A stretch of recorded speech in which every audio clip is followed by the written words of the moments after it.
22. Steve Goldman, assistant prosecutor for the county of St. Louis, was a wry, scholarly man of Barron's age. Dark and bird-like in appearance, he had a way when he was thinking of crooking his neck downward and dropping his chin onto his shoulder that made him resemble a heron. Law enforcement circles knew him for his thoroughness and his sardonic wit. After reviewing the facts of the case, Goldman declared that if a book was ever written about Dr. Cavanis, it should be entitled Family Practitioner. On the afternoon of Christmas Eve, Goldman and Barron were chatting about the doc, who had been sitting silently in his cell since the 19th. They wondered what he was thinking, and when he was going to get himself a lawyer, or whether the public defender's office would have to handle his case. The doc's finances were a question. The check that he had written, post-dated, for Sean's funeral expenses had bounced. The funeral director was holding on to Sean's ashes as a kind of security deposit. "I've got an idea," Barron told Goldman. "From everything we've learned, the holidays are a pretty rough time for the doc. He always went wacko at Christmas. Sean was killed practically on Christmas. Mark was killed at Easter. The reckless homicide happened at Easter. The guy might be in the mood to spill something. I'm going to wait until tonight and go talk to him again."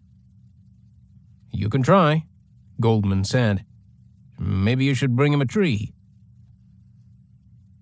It was after 5 in the afternoon when Barron went to see Dale where he was now being held, in a cell on the top floor of the St. Louis County Jail in Clayton. Barron took Detective Sergeant Frank Phone along to witness the ritual reading of the rights and re-signing of the waiver forms, which Dale completed without complaint. Barron noticed with satisfaction that from Dale's cell window you could look out over Clayton, a prosperous, fashionable part of St. Louis, and see the Christmas lights and the hurrying last-minute shoppers.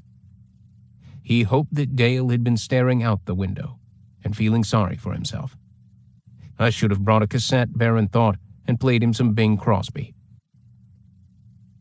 "It's Christmas Eve, you know," Dale said, much to Barron's satisfaction. "We know," Barron said. "We thought you might be wanting a little company." Dale said that he had been thinking. He wanted to make an additional statement about Sean's death. It was true that he had driven to St. Louis, stayed at Sean's apartment, and left the apartment with Sean at about 1:30 in the morning. Neither he nor his son had, however, ever returned to the apartment. "Is that right?" Barron asked. "Well, tell us what happened, Dale."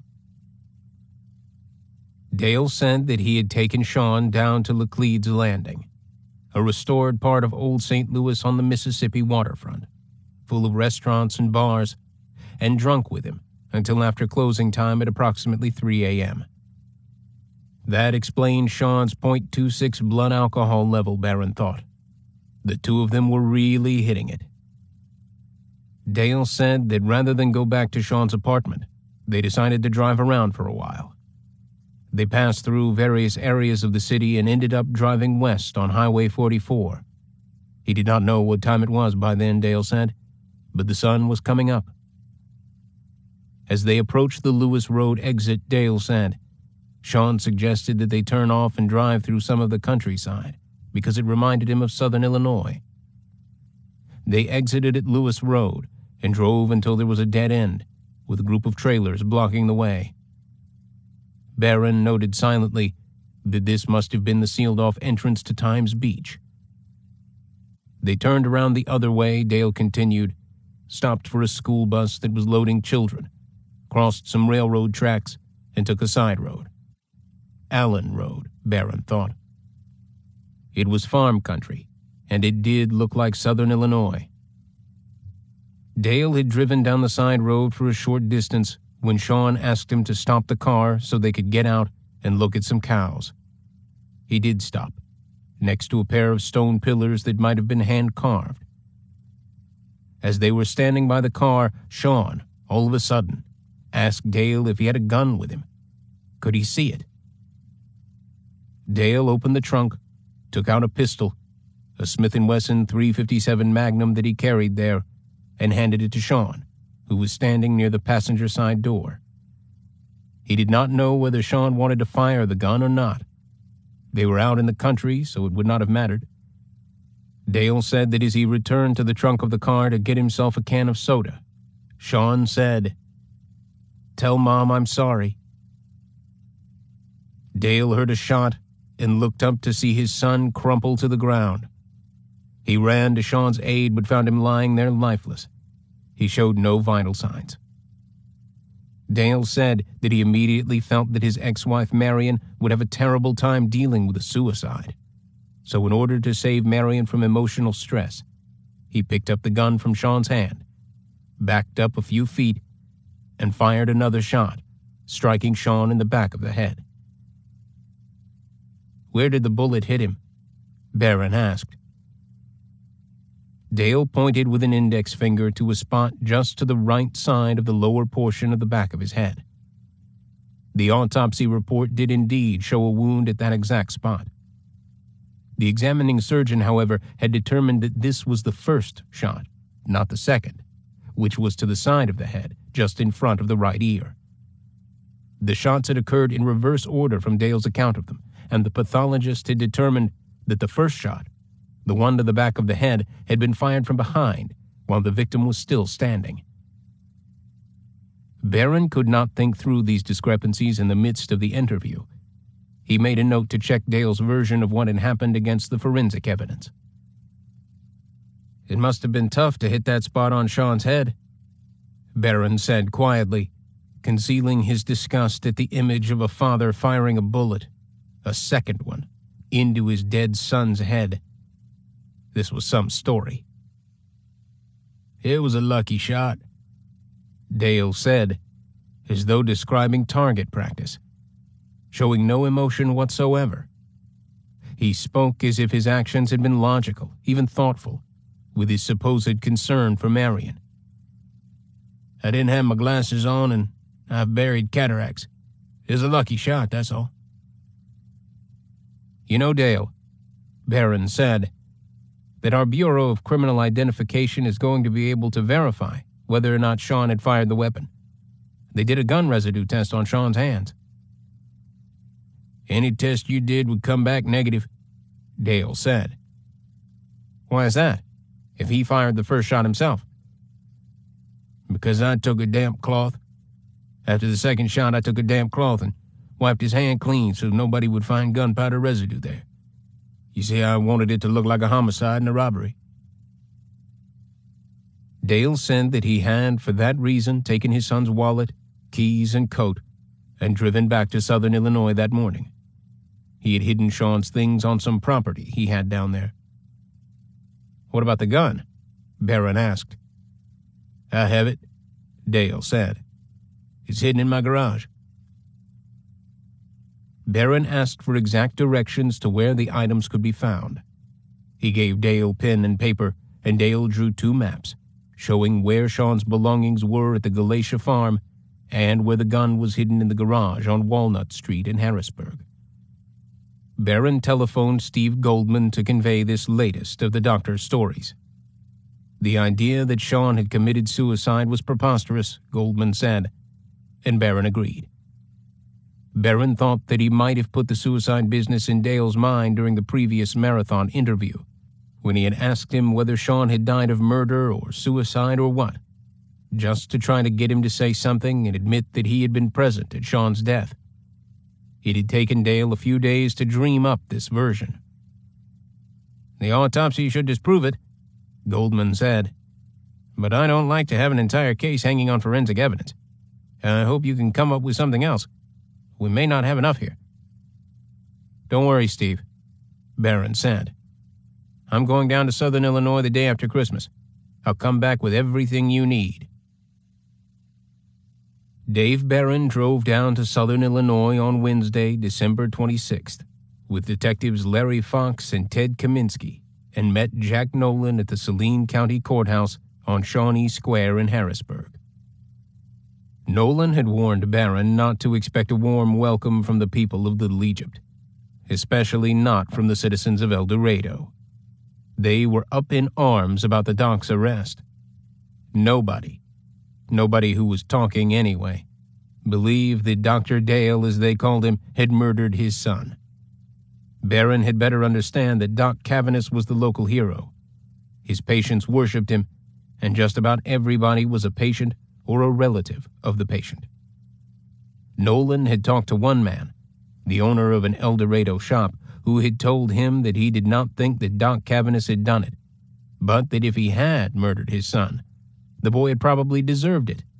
And the man said he hoped that the doc got away with it and was acquitted whether he was guilty or not. Nolan had always had good relations with the people of El Dorado. Now, he was no longer welcome there. He could feel it. He could see it in the faces and hear it in the voices. The word was out that he was still investigating Mark Cavanis' murder, and that there might be a connection between the two killings. Publicly, he was still denying that Dr. Cavanis was a suspect in the earlier death, or had ever been a suspect. He had to tread carefully. His new name for El Dorado was the City of Hostility. The people were organizing a defense fund for the doc, asking for donations to hire a hotshot St. Louis attorney. They planned to hold fundraising bean suppers and to place canisters in stores so people could donate to the doc the way they did to conquer diseases. Nolan had sent Barron a copy of an edition of the El Dorado Daily Journal so that he could get a better idea of what he would be up against when he came down. "Reaction to arrest is one of disbelief," the headline read. The article said that local reaction was overwhelmingly supportive of the doctor, and quoted a cross-section of the community as affirming that they were 100% behind their beloved Dr. Dale. A nurse at Pierce Hospital who had worked for the doctor for 25 years vehemently denied that he could be guilty of murder. "I've seen him work too hard to save lives," she said.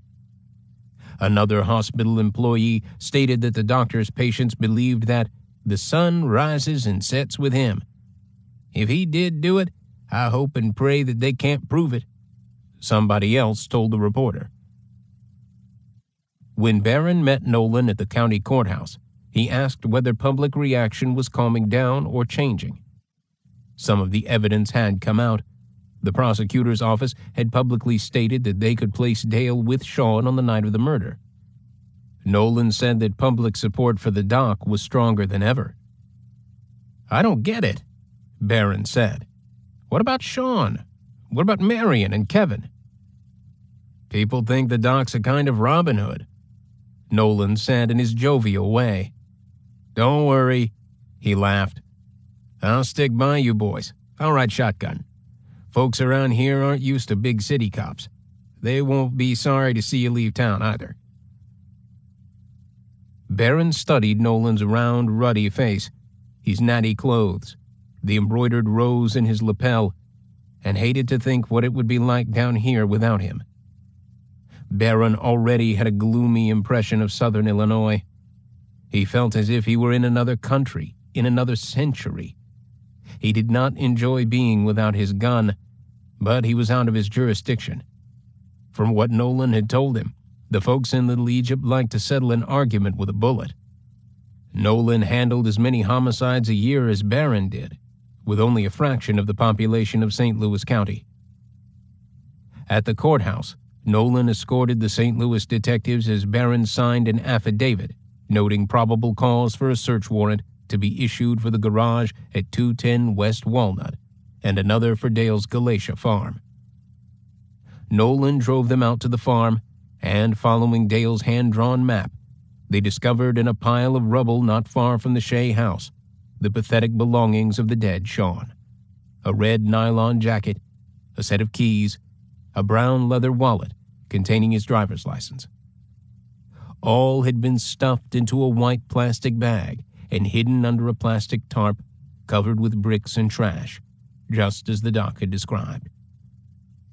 Handling Sean's things, Barron felt nausea. Seeing these objects brought the reality of what Dale had done into sharper focus. Even in the company of Nolan and the other detectives, It was lonely out there on the farm, and the loneliness and sadness of Sean's life were present in a young man's wallet and keys and jacket, left by his father in a trash heap. Had any human being in the history of the world deserved such a father? Had anyone had such a father? Detective Kaminsky took photographs of the site and of the objects. The men, guided by Nolan, explored the area. Nolan pointed out the spot where Mark's remains had been found 7 years before. "I'll send you the photographs of Mark," Nolan told Barron. "I've never seen anything like them. I'll bet you haven't either." They headed back to Harrisburg along Route 34. Nolan showed the others where Dale had hit the McClaskeys' car in 1971 and killed the father and daughter. Barron said that the former Mrs. McClaskey had telephoned the police and had been put in touch with Steve Goldman right after the doc had been arrested. She was married again, Barron gathered, and living in St. Louis. Evidently, she had neither forgotten nor forgiven the doc. She wanted the chance to testify against him at the trial. "Well, I'll be damned," Nolan said. "Now, isn't that something? What do you know? I'll bet the doc will be mighty surprised to see her." He chuckled. "How do you do? That's what they say. What goes around comes around. Isn't it the truth?" Nolan pulled his Buick in behind the garage at 210 Walnut, and they began the search for the gun, following Dale's diagram of its location. They found the blue steel 4-inch barrel .357 Magnum pistol exactly where Dale said it was, jammed between a wooden strut and the drywall. Kaminsky took photographs.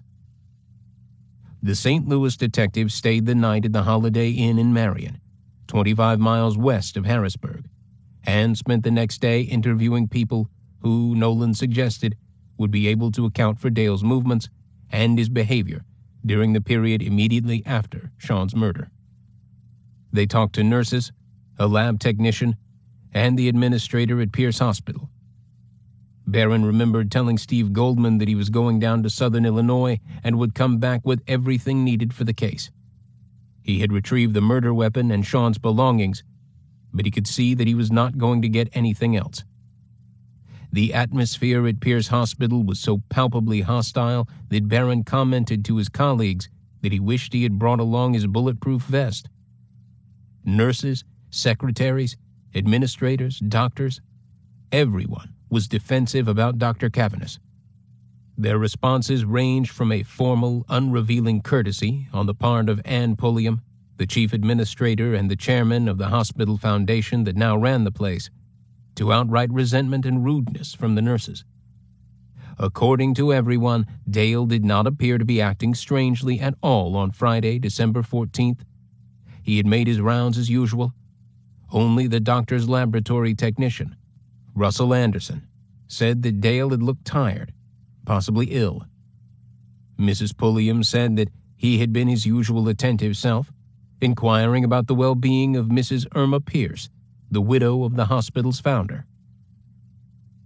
"They don't want to believe anything has happened," Barron said afterward, relieved to be back in Nolan's car. "They think we've invented all this. They despise us." "I told you they wouldn't be friendly," Nolan said. "It's the same all over El Dorado. I feel sorry for Ann Pulliam, though. She's a nice lady. It's not her fault the guy on her staff who was supposed to be taking out gallbladders was a killer." Barron wondered whether Dale had killed other people in addition to his sons. A story had surfaced just before Christmas by way of an anonymous phone call to the St. Louis police from McLeansboro that Dale might have killed a widow in order to inherit her estate. The woman had been a patient of Dale's since his McLeansboro days, and after her husband had died, she had made Dale her executor. The widow's neighbors, according to the anonymous caller, had begun noticing that Dr. Cavanis was keeping company with her. He would show up at her house late in the evenings, starting in late 1982 and into 83, and sometimes take her out and bring her back in the early hours. On other occasions, he would spend the night. The neighbors, watchful like everyone in small towns, would see his car leaving at 6 or 7 in the morning. "Martha Cully won't be real pleased if she hears this," Nolan said. One evening in the summer of '83, Dale brought the widow back late at night, and the two of them were laughing in her driveway, drinks in their hands, before disappearing inside. It was a hot night, and a woman across the street was sitting out on her porch from where she could see and hear everything. In the morning, Dale's car was gone. The widow had a regular bridge game the next night. When she didn't show up, the other players wondered, but they did nothing until 2 nights later, when the widow had still not come out of her house, and the neighbors noticed that the paper had not been picked up for 2 days, and lights were burning. The police found her dead in her bed. There was no autopsy. No one had said anything until now, but the story was that Dale had inherited her jewelry and antiques, and that she had also loaned him money over the years. "I think he killed that old woman," Barron said. "Kevin tells me that he did inherit some jewelry from her, but that it was just junk from what Kevin could see. I think he got jewelry and antiques and sold the good stuff."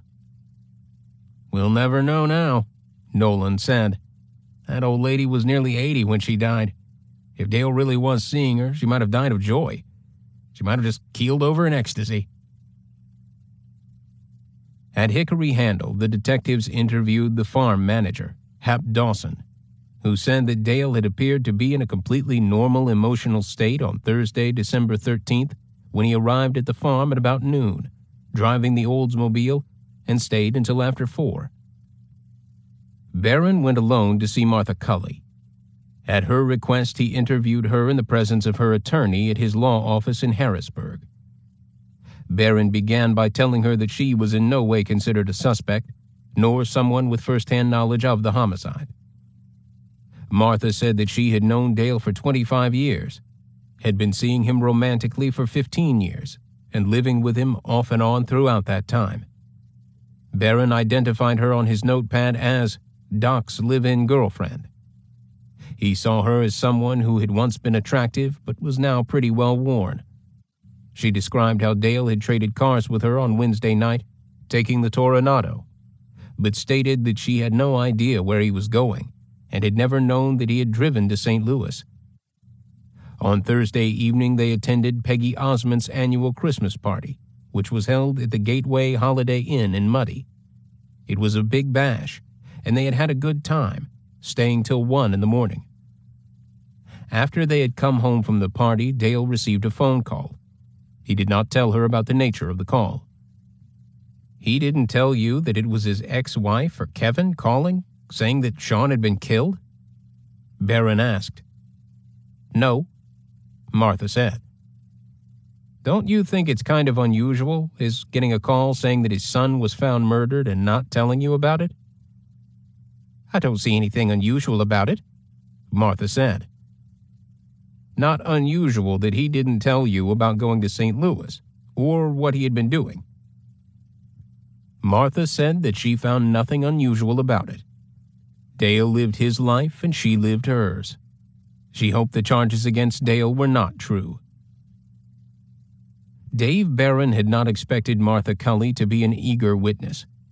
Aside from her connection to Dale through romance and a house, her son-in-law, T.R. Murphy, was the Doc's lawyer. Her former son-in-law was a convicted drug dealer linked to the doctor. Everyone in Little Egypt seemed to be related or connected to everyone else. The judge who had issued the warrant authorizing the police to seize the Toronado turned out to be the son of a state's attorney from the 1920s who had served time for his association with the Charlie Berger gang and had been the target of assassination attempts by gang members who considered him an informer. Jack Nolan had all the links and genealogies in his head. Martha Cully herself was the daughter of another judge. "Now you see how tough it is," Nolan said, "to get an impartial jury down here. The Doc's big mistake was killing Sean in St. Louis. I seriously doubt whether we could get a conviction in Southern Illinois." But Martha had accurately, it seemed, described the doctor's movements and behavior after Sean's death. Along with everyone else's statements and the St. Louis evidence, Barron now believed he could form a picture of Dale as a man capable of murdering his son one morning after being up all night drinking, then driving 150 miles back to southern Illinois to go about his business, tending to a sick heifer, having a whale of a time whooping it up at a party, and spending the next day caring for patients. To say nothing of driving back to St. Louis and staying up most of the night talking to the police and putting on an act for his family. "He's not your run-of-the-mill everyday guy," Nolan said. "You can see why people admire him, can't you? He's got a whole lot of unusual qualities."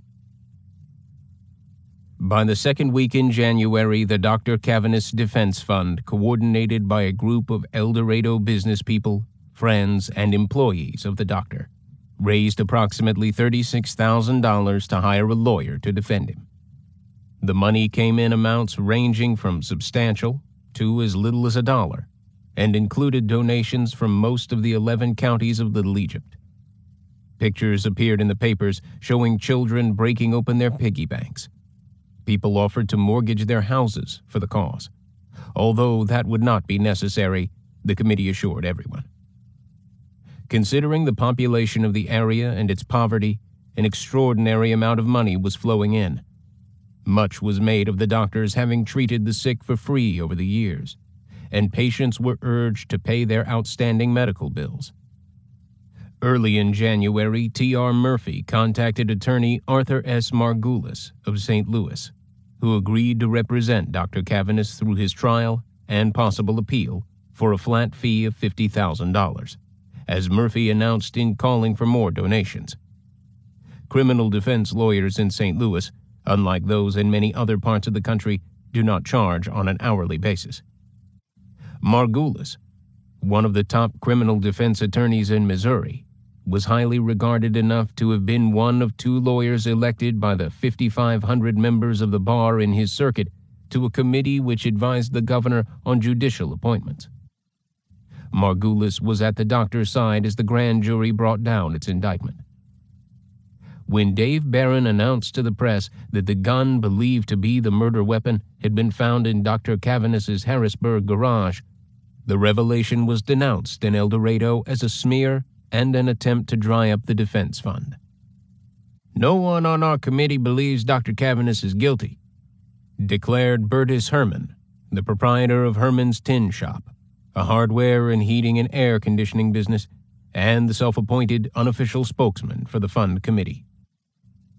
"Everyone I have talked to feels he is innocent," Herman told the Harrisburg Daily Register. Several people wrote lengthy letters to the El Dorado, Harrisburg, and other regional papers, defending the doctor as the victim of a big city frame-up. One such letter, written by a woman, spoke of the decadent, abominable, and deplorable grand-scale character assassination of Dr. John Dale Cavanis by those who perpetrated the diabolical plot to frame him for the murder of his son. People are sickened and angered by this whole prevarication. To the St. Louis detective who described Dr. Cavanis as being the most cold-blooded and unemotional person you have ever seen, then just how long have you been in your field? 2 seconds? And what cave have you been hiding in? What would you do if your son was killed and you were framed for the murder? Dance in the Follies? Not a single letter appeared suggesting that the doctor might possibly be guilty, or that citizens ought to wait to see what a jury decided. As more evidence piled up, the letters grew more strident. The police had planted the gun in the doctor's garage. Sean's St. Louis neighbors were part of the frame-up. Someone had lured the doctor to St. Louis that night and told the neighbors to watch for him. Reviving talk of Mark Cavanis's death after all these years was nothing but St. Louis hype and vilification. The doctor had been framed in 1971, one letter said, when witnesses changed their stories and lied to get him convicted of reckless homicide. Now, he was being made a scapegoat for the rottenness of big city life. The people of St. Louis wanted a hanging. If Dr. Cavanis were the worst criminal you had in St. Louis, your fair city would be well off beyond imagination.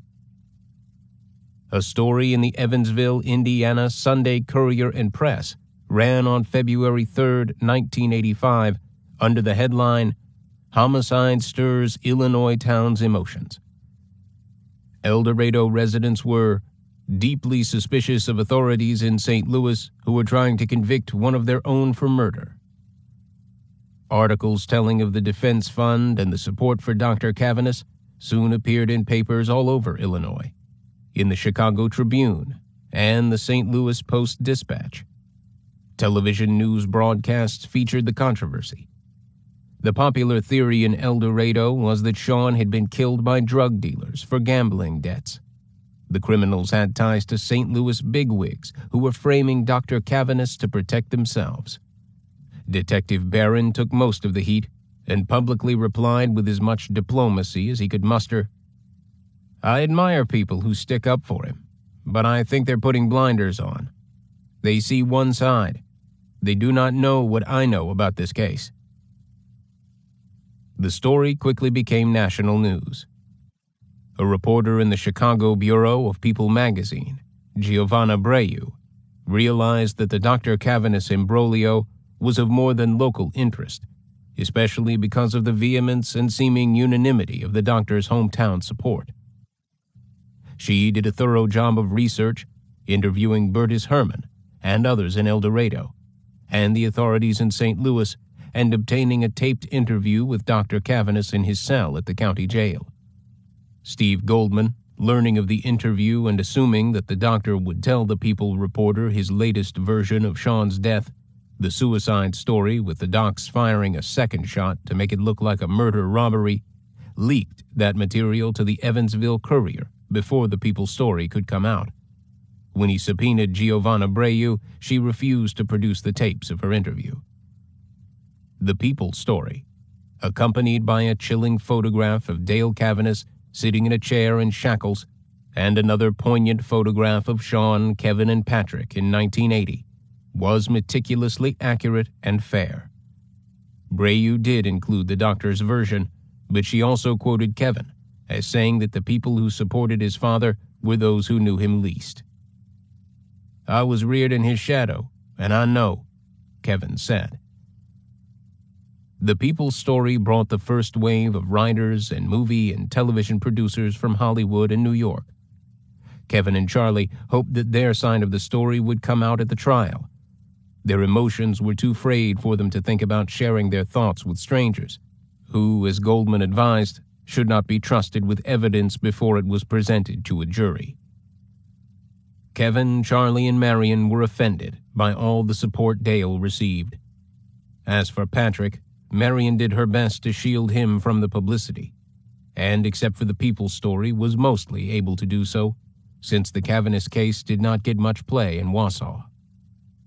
Rumors reached them that a relative of Martha's, a woman who was a lawyer in Oklahoma City, planned to write a book about Dale from his point of view. Supposedly, he was filling his hours in jail writing letters about his life and talking into a tape recorder about the wrongs he had suffered. Vicious remarks about the doctor's ex-wife and elder surviving son surfaced in southern Illinois, characterizing them as disloyal and out to crucify a decent man. What about Sean and Mark, Kevin wondered. Didn't anyone care about them? About Marion and what she had gone through, was going through? Did the credulous citizens of El Dorado and Harrisburg not believe that Marion had had good reasons for leaving Dale years before? In Little Egypt, the double standard reigned. A man like Dale could do just about anything he pleased, apparently including getting away with murder, and his wife was supposed to keep her mouth shut and stick by him. It was all in the Bible, people said. The only public sympathy for the family came in the form of an announcement that appeared anonymously one day in the Daily Journal. Framed in black, it read simply, "In memory of Mark Dale Cavanis and Sean Dale Cavanis," with their dates of birth and death. Kevin learned that the tribute had been placed by two young women, friends of his and Charlie's from El Dorado. He was grateful for the gesture, which he hoped might prick a few consciences. As Kevin maintained, Dale's vocal supporters were people who knew him least. The Sullivans and the Becks were publicly silent. Others, like the Leonards and the Davenports, had moved from southern Illinois. Kevin wished that dissenters in El Dorado and Harrisburg would speak out, but he understood why they did not. They had to live and work down there. One of the most bewildering of Dale's supporters was a Baptist minister, the Reverend Staley R. Langham, who appointed himself Dale's spiritual counselor and principal personal spokesman. A letter from Reverend Langham, pastor of the College Heights Baptist Church in El Dorado, appeared in the Daily Journal stating that he had visited Dr. Dale Cavanis in jail and that the doctor was well and in a good state of mind. Dr. Dale wished to thank everyone for their letters and support, which proved what a kind and loving place El Dorado was. He was looking forward to returning to his practice and was certain that he would be cleared of the charges against him. Reverend Langham went on to report that Dr. Dale had revealed what had really happened to Sean. Even his attorney did not know the true story at first.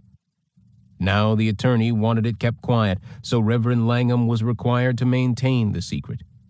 Everyone could rest assured that the doctor was innocent and would be cleared. The letter was only the first of many public statements by Reverend Langham, who said that he had gone to see the doctor as a Christian act of mercy and had discovered an innocent, persecuted man. The minister would not abandon Dr. Dale until he was freed. Kevin had never heard of Staley Langham, and he was sure that Dale had never had anything to do with him until now. The idea of Dale's so much as giving a minister or a priest the time of day was ironic. He had not set foot in a church for years, except for funerals and for Kevin's wedding. But Dale was clever, Kevin knew, and he would be prepared to try anything to save his own neck. Talking to a minister who then blabbed to the public was a good strategy. It had worked for other criminals. The Sullivans, like most of Dale's longtime friends, were so shocked and depressed by what had happened that they could hardly speak about it between themselves, aside from the wisdom of keeping a public silence. Once the evidence began to come out, especially Dale's tale of a suicide and a second shot, they assumed that their old friend had finally gone crazy. They were sorry to conclude that they had so misjudged a man whom they had considered difficult, eccentric, and irresponsible toward his family, but hardly a murderer. Lou and Pan Beck could not talk about Dale and his sons without crying. Over in the Missouri Ozarks, where Marilyn and Chuck Leonard had retired to a cottage beside a lake, Marilyn had been sure that Dale was guilty the minute she saw the news of his arrest on television, and she telephoned Marion often to comfort her. Dale's guilt was more difficult for Chuck to accept. He became silent and depressed, finding it difficult to reconcile all the good times he and Dale had spent together with Dale's being a father who had murdered his son. Marilyn was more inclined to see what had happened as the logical extension of the megalomaniac behavior she had endured working for Dale. Marilyn's successor, Eddie Miller, never for a moment doubted Dr. Cavanis's guilt, but he kept silent for his own health and safety, in case the doctor managed to wriggle free. Eddie had heard the rumors about the widow in McLeansboro and believed that the doctor had also killed her. Back in 1977, Eddie Miller was one of the few who assumed that Dr. Cavanis had committed the perfect crime in killing Mark. Eddie thanked God that he had taken Dr. Cavanis's threats against him seriously and had quit his job before being killed or driven insane. He was surprised that the doctor had not killed his wife when she dared to leave him. He admired Marion and hoped that she would be able to survive. Privately, Eddie Miller thought it amusing that Bertus Herman was so prominent among Dr. Cavanis's supporters. Eddie remembered when the doctor had ordered him to fire Herman, who Dr. Cavanis had said was incompetent and incapable of repairing the office air conditioning. Herman had blamed Eddie, of course, who took responsibility for the dismissal, preserving the myth of Dr. Cavanis's good fellowship. Among those who had known Dale Cavanis well, one of the most shocked was Greg Sullivan, Pat and Betty Ray's son, who had always been one of Dale's favorites, Greg had heard his parents say that if Dale had paid as much attention to his own sons as he did to Greg, Mark and Sean would have turned out happier and better adjusted kids. His father had often urged Dale to be a more responsible parent. Greg was now the manager of the Marion Holiday Inn, the largest and best-run hotel and entertainment complex in Egypt, a hugely profitable operation. He was also a successful racing car driver and the pilot of his own plane. He rightly considered himself more sophisticated than the typical admirer of Dr. Cavanis, yet he realized he too had been fooled, dramatically so. Greg had attended Peggy Osmond's Christmas party, and with his wife had spent almost the entire evening, well over 2 hours, at a table with Dale and Martha, laughing and drinking and reminiscing about old times, hunting trips, parties, excursions. To Greg, the fact that Dale had only that morning either murdered Sean or watched him commit suicide and then shot his own son in the head was astounding. Greg knew Dale was crafty, someone who showed you only as much of himself as he wanted you to see. He also knew him as a warm, funny guy who could encounter you in the street and sit down with you on a corner to chat for half an hour just for the hell of it. He had seen Dale explode on many occasions over the years. He had also heard him give wise, confidential advice. When Greg had been experiencing some troubles with a girlfriend several years back, it was Dale who had gone out of his way to help him. Greg had believed Mark's death to have been an accident, until the papers began quoting Jack Nolan as saying that the case was an open homicide 7 years later. As for Sean, Greg's theory was that Dale might well have bitched and taunted him into suicide. He could hear Dale's voice, vicious and loud, telling Sean that he was no good and that he ought to do everyone a favor by killing himself. But what was beyond imagining, almost, was what had certainly happened. That Dale had casually conversed and laughed for hours at Peggy Osmond's party. Wherever they were, whatever they were doing with their lives, people at all close to Dr. John Dale Cavanis and his family were puzzling over what had happened. In South Florida, where he had retired, Marion's uncle Eddie Bell thought he understood why Dale had murdered both Mark and Sean. Eddie was a combat veteran of World War II and a successful businessman. He was not a sentimentalist and was no more surprised by what human beings did than a homicide detective was.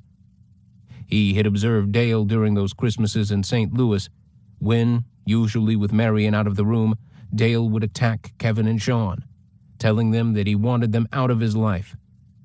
Marion would try to pass off Dale's behavior as drunk talk, but Eddie had seen the hatred in Dale's eyes and was glad that his beloved Marion had divorced this tyrant and was not living near him. To Eddie, Dale Cavanis had a threefold motive for killing his sons. The first was greed. Dale was a business failure and wanted the insurance money. The second was hatred. He had contempt for Mark and Sean and wanted them out of the way as embarrassments. He also despised that part of himself that was a failure, in business and in his first marriage, as a father and a husband. And he saw Mark and Sean as living proof of his failures.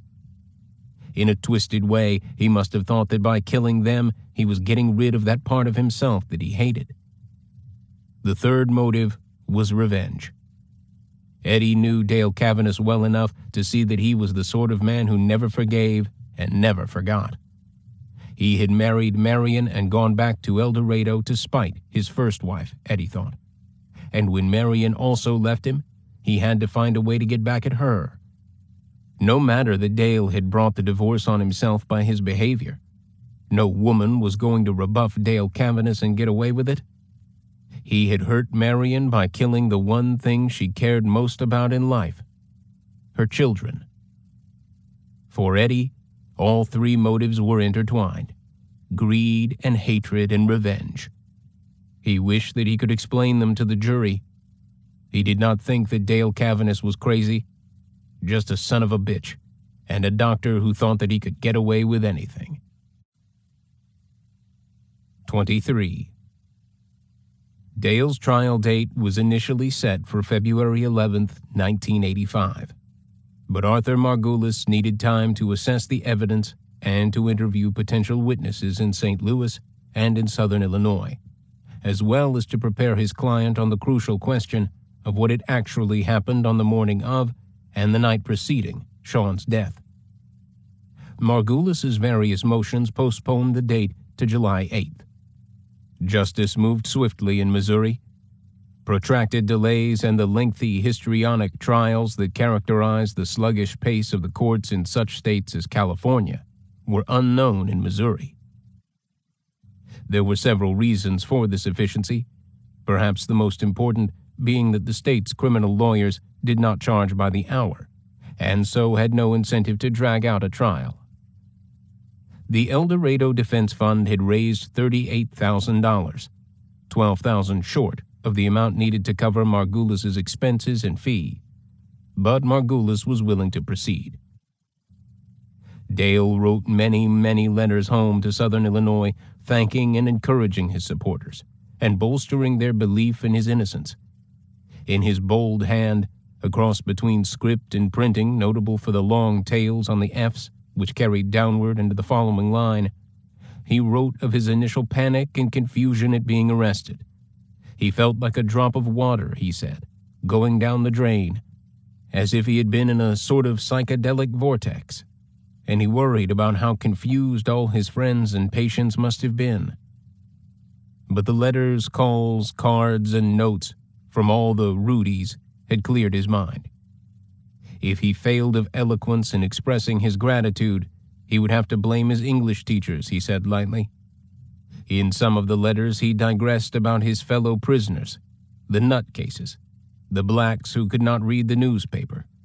One man who, Dale said, looked exactly like Jack Nicholson after shock therapy in One Flew Over the Cuckoo's Nest.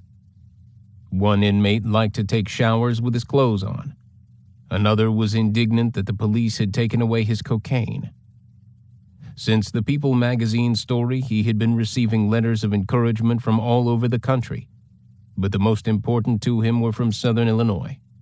The love he was feeling from everyone was keeping him from being bitter and depressed.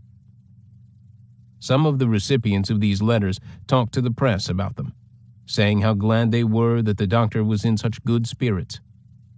Emma Lou Mitchell, Dale's faithful nurse, wrote to him every other day.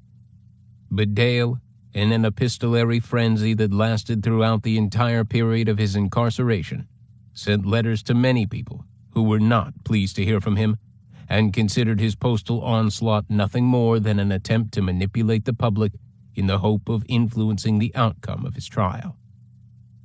Dale wrote to a friend of Eddie Miller's, wishing her well, asking her to please give his regards to Eddie, and signing off by saying that all things were possible in Christ. The letter, written on stationery decorated with a cartoon of Garfield the cat, repelled its recipient, who, well known to be active in her church, considered its closing burst of piety transparently false. It certainly did not impress Eddie Miller, who shuddered at the idea of what the doctor was thinking about him.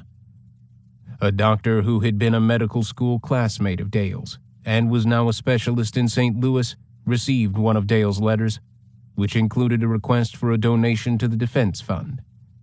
The St. Louis physician, who happened to be a friend and golfing buddy of Arthur Margulis, was disgusted. He had despised Dale in school as a belligerent know-it-all and had a low regard for Dale's professional competence. Dale had been referring patients to him for years, and, like several other St. Louis specialists, he had the impression that Dr. Cavanis cared more about cattle than people, if the number of misdiagnoses among his referrals was any guide. Playing golf with Margulis one day, the St. Louis doctor told the lawyer that he did not envy his having Dale Cavanis as a client. He would find him very difficult to deal with. Dale was a guy, the doctor said, who thought he knew more about everything than anyone else did. He would try to tell Margulis how to handle his case. Margulis, who never talked about his clients to anyone except his wife, did not reply. Publicly, Margulis expressed his confidence that Dr. Cavanis would gain an acquittal, pleading innocent to the charge of capital murder. In Missouri, capital murder was defined by Section 565.001 of the Penal Code. Any person who unlawfully, willfully, knowingly, deliberately, and with premeditation kills or causes the killing of another human being is guilty of the offense of capital murder. Persons convicted of the offense of capital murder shall, if the judge or jury so recommends, be punished by death.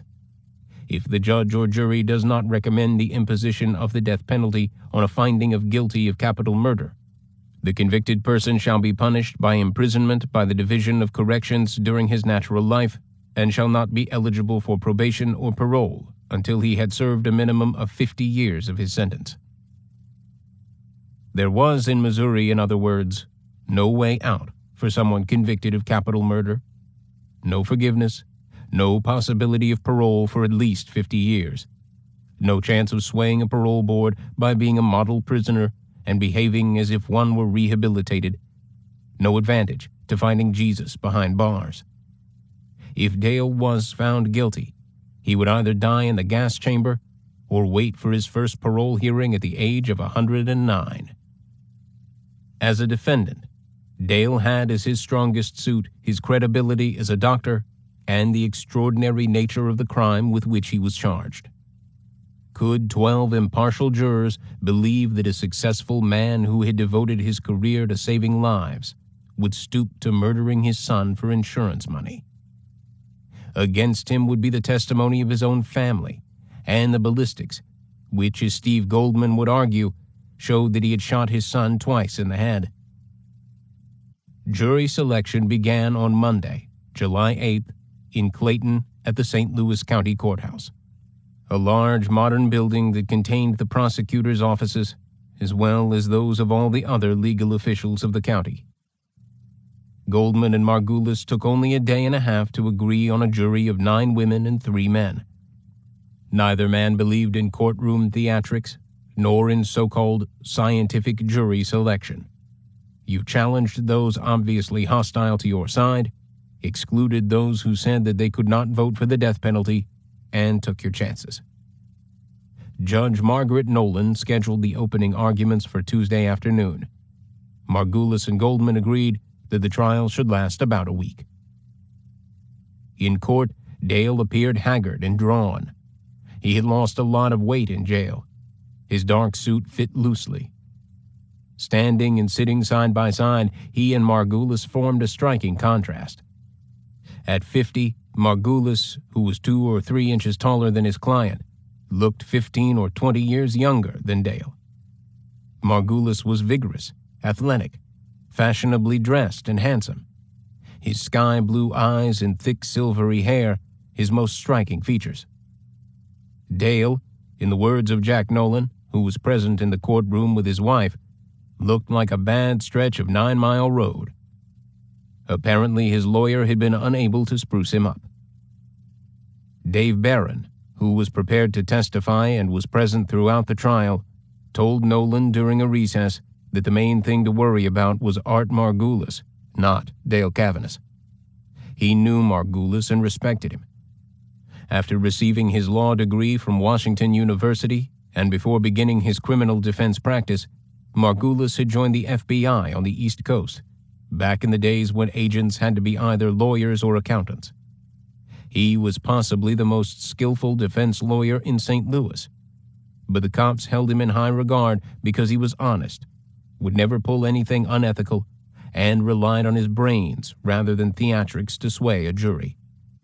In hiring Margulis, T.R. Murphy had shown more savvy than Barron would have credited to him. That Margulis had 4 sons, just like the doc, was an interesting coincidence. The difference was that all 4 of Margulis's boys were in good health. But in this ball game, Dave Barron was betting on Steve Goldman, who was just as smart as Margulis, and this time had the stronger case. The ballistics evidence would show that the doc had blown Sean away, snuck up behind him while he was standing beside the car, and shot him once, then shot him again as he lay already dead on the ground. And the doc's lies to the police would work against him. Thank God for the Crocs and their fabulous grocery bag. If it weren't for them, The doc might be in southern Illinois, cutting people up and screwing widow women. Barron just prayed that the doc's family, who were scheduled to take the stand, could hold up. He was especially worried about Marion.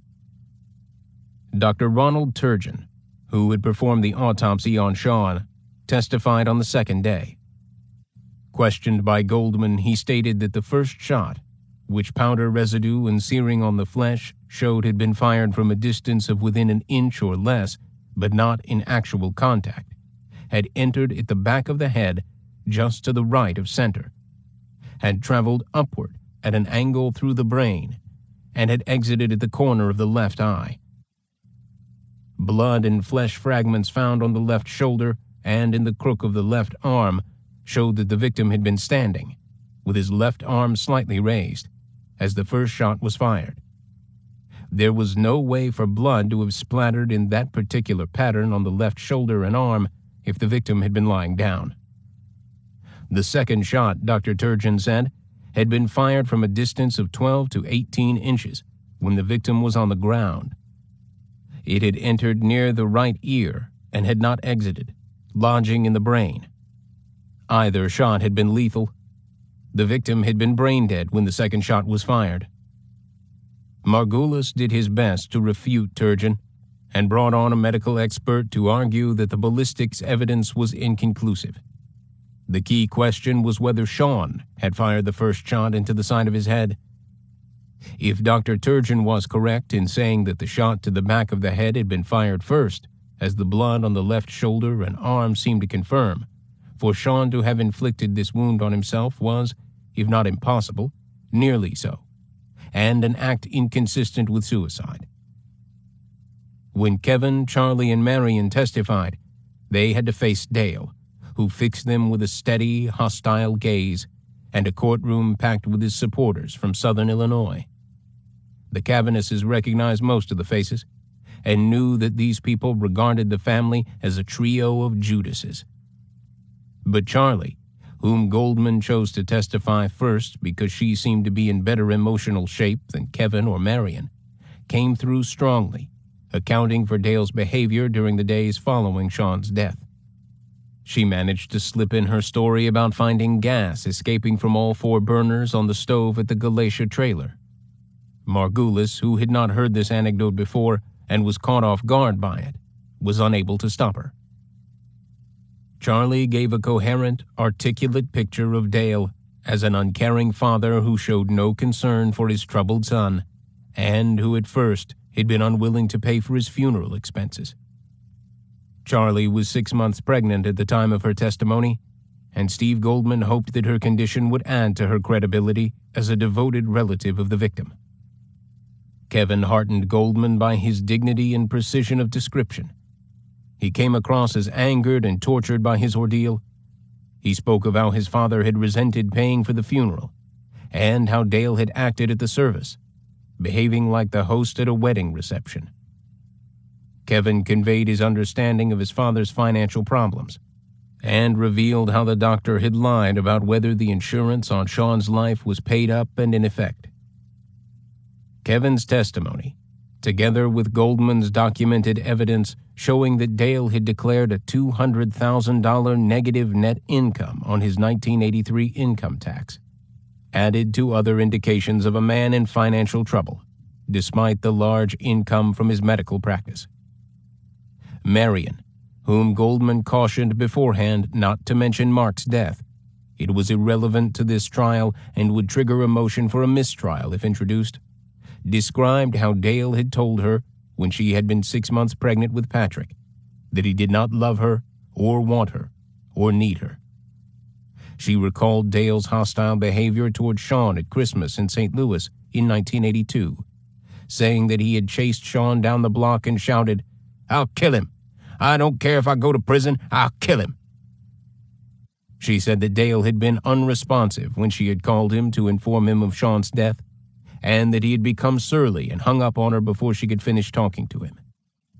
She described Dale as loud and abusive toward his family. "His patients loved him, apparently," Marion said, "but he didn't have any use for us." Marion found testifying against Dale traumatic. She could feel Dale's eyes boring into her, especially when she stated her name as Marion Green, as if he still refused to accept that she was no longer his wife. She was sure now that he had deliberately contrived to delay their divorce decree to exercise a last power over her. Steve Goldman was optimistic about a conviction. The family had performed admirably. The financial evidence showed Dale in debt for at least $500,000, with assets of about $150,000 and creditors hounding him.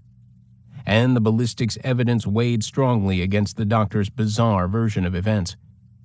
It remained for Dr. Cavanis to take the stand and testify in his own defense. Goldman hoped that the jury would see him as a cold-blooded villain. To Goldman, who had 2 children of his own, the doctor was the most sinister defendant he had ever prosecuted. Saturday, July 13th, was the worst day of Steve Goldman's professional life. The jury was examining evidence: Sean's clothing, the murder weapon, the eloquent contents of the doctor's briefcase left behind at Kevin's apartment. When suddenly, Goldman realized that one of his assistants had mistakenly included Sam Yarborough's report of the results of the lie detector test. Polygraph evidence was inadmissible in Missouri. The machine was not considered sufficiently reliable. The introduction of polygraph evidence was sure grounds for a mistrial. Goldman took the bad news to the chief county prosecutor, Buzz Westfall, who agreed that they had an ethical obligation to report this lamentable mistake to Art Margulis. The polygraph results, which showed that Dale had failed the examination and lied repeatedly to Yarborough, were certainly prejudicial to the defendant. Goldman contacted Margulis, who expressed his appreciation for Goldman's honesty and said that he would recommend to his client that they move for a mistrial. "I'm sure he'll agree," Margulis said. "I'll explain to him that a second trial usually works to the advantage of the defendant." "Sure," Goldman said. "Tell him he's going to get a second shot. He'll appreciate that." Margulis replied that he would put the matter in less colorful terms. On Sunday, Judge Nolan ruled in favor of a mistrial, and, on Margulis's urging, set the date for the new trial in November. Polled by the press after they were dismissed, all 12 jurors said that they had been prepared to vote guilty and were sorry to have been deprived of the chance to convict Dr. Cavanis. The doctor's supporters were undaunted. They would raise more money, Burtis Herman said, and the Reverend Staley R. Langham declared that he had new evidence to present to Dr. Dale's attorney which would assure an acquittal. Margulis moved for a bail hearing, a normal procedure after a mistrial. Steve Goldman told Kevin that he would have to stand before the judge and, in the presence of the defendant, state his reasons for believing that Dale Cavanis should be denied bail. Kevin found this the most difficult moment so far in the legal proceedings, but he went through with it, saying that he feared for his life and those of other family members if the defendant was released on bail. The judge agreed, ruling that Dr. Cavanis would have to remain in jail while awaiting the new trial. "My dad wanted to kill me right there," Kevin told Goldman afterward. "I could see it in his eyes. Did you see the look he gave me?" Dale resumed his letter-writing campaign. He was hurt, he wrote to a woman in El Dorado, that Kevin, Marion, and Charlie had turned against him and were telling such lies about him. Sure, he had not been a perfect father, but he had always provided for them and had never been the stingy sort of person that they had made him out to be. How could Marion say that he had no use for his family, when among many other acts of selfless generosity, he had paid in full for a $250,000 house for her after she had divorced him, so that she could live in Chesterfield with the boys in the style she preferred? It was sad how ungrateful people could be. The declaration of the mistrial was devastating to Kevin, Charlie, and Marion, as well as to Les Green, who had not planned on having his second marriage start off with a murder trial and revelations about Marion's life with Dale that were almost beyond belief. He did the best he could to help Marion, and admired her strength.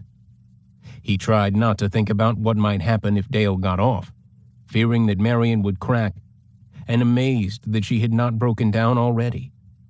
She was putting up a brave front, but she was not sleeping well. Her nightmare about a baby with Sean's mature head kept recurring, sending her wandering through the house in the dark. Kevin and Charlie worried about the effect on Charlie's pregnancy of the anxiety of waiting and dragging through the entire wretched business again in the coming weeks. Fortunately, the baby was due in September, before the new trial would begin. Charlie was at full term when, on September 27th, she gave birth to a stillborn girl. Losing the child, whom they named Kelly Ann, and buried formally in a St. Louis cemetery, hurt more than anything else in the string of tragedies that beset them. The baby had become their symbol of hope and renewal. To Kevin, a way of defying and overcoming everything that Dale had tried to do to them. Now, only 10 months after Sean's death, the baby was dead. The two deaths seemed linked. In Charlie's second month of pregnancy, they had taken Sean's ashes, finally recovered from the funeral home when the Kavanagh Defense Fund paid the outstanding expenses, and driven them to southern Illinois, as they believed Sean would have wished. For all that he had suffered there, Sean had always been drawn back to the land between the rivers. Under the circumstances, they did not think they ought to risk driving onto the Hickory Handle farm to scatter Sean's ashes with Marks. The farmhands, loyal to Dale, might make trouble. In a snowstorm, they slowly made their way along Route 34 past Harrod, up into the Shawnee Hills to a spot called the Garden of the Gods, a scenic lookout point in good weather, enshrouded that day by the blizzard. They walked to an obscure, rugged place on the edge of a bluff. Kevin poured the ashes out of the urn in a thin stream, letting the cold, wet wind take them. And Charlie said quietly, "God bless him and keep him." On the road home to St. Louis, they talked of Sean and of their baby, hoping that Dale's trial and conviction would be passed before it was born. Now she too was gone, and Dale, still defiant, still, it seemed, bringing death. Charlie could not help but think that the agony of the trial and its failure to reach a resolution had drained the life from Kelly Ann. Kevin, in despair, wondered whether they were forever cursed. Did his father somehow have the power to ruin their every hope? They placed a vase on their baby's grave and brought fresh flowers when they could. 24. The Reverend Staley R. Langham pestered Art Margulis during the 4 months between the first and second trials, saying that he had new evidence proving that Dr. Kavanagh's story of Sean's suicide was true, and that the state's ballistics evidence was as phony as a $3 bill. Margulis accepted the minister's frequent telephone calls and listened to his argument about the first shots being the one near the right ear, inflicted by Sean himself, and the second being the shot to the back of the head, inflicted by the doctor, exactly as Dale had said, the reverse of Dr. Turgeon's testimony. But Margulis could not make sense out of Langham's reasoning. Margulis knew about Langham's public defense of the doctor, and took an indulgent attitude toward this man of God, who, favoring string ties and cowboy boots with his suits, had stood out among spectators at the first trial. In addition to his ministry for Christ, Reverend Langham also claimed to be a photographic lab specialist, and said that he could prove that the evidence used by Dr. Turgeon at the trial had been altered.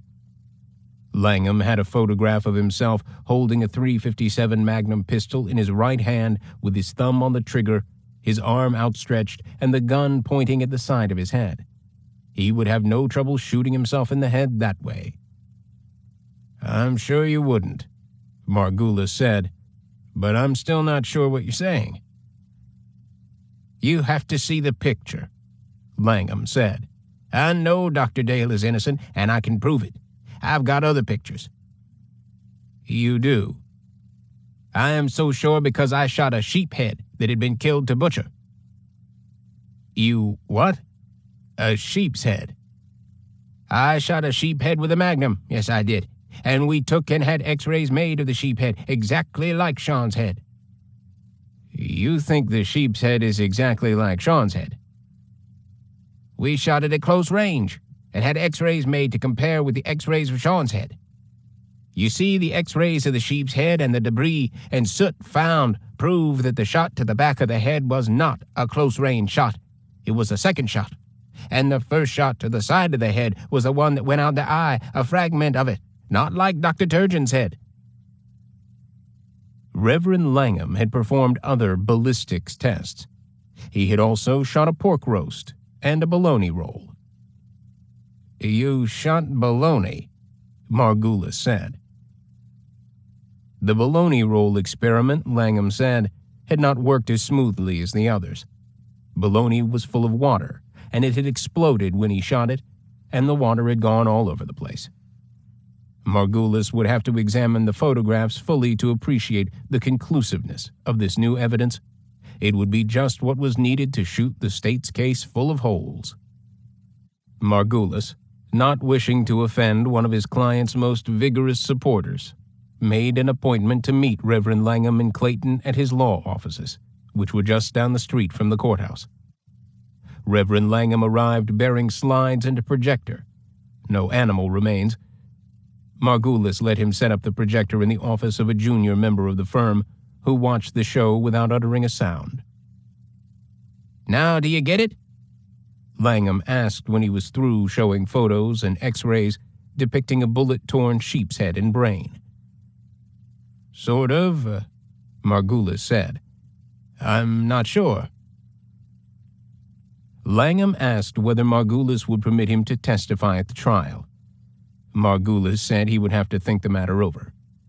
There might be a problem with the jurors thinking that the defense was comparing Sean's head to a sheep's and to a pork roast or other objects. They just might be offended by that and fail to grasp the subtlety of the argument. Unfazed, Reverend Langham brought out a tape measure and got down on his hands and knees on the office floor. "Here, Art," he said. "Take this here tape measure and measure the distance over my head from the right ear to my left eye." Margulis did as he was asked, wondering what this experiment was supposed to prove.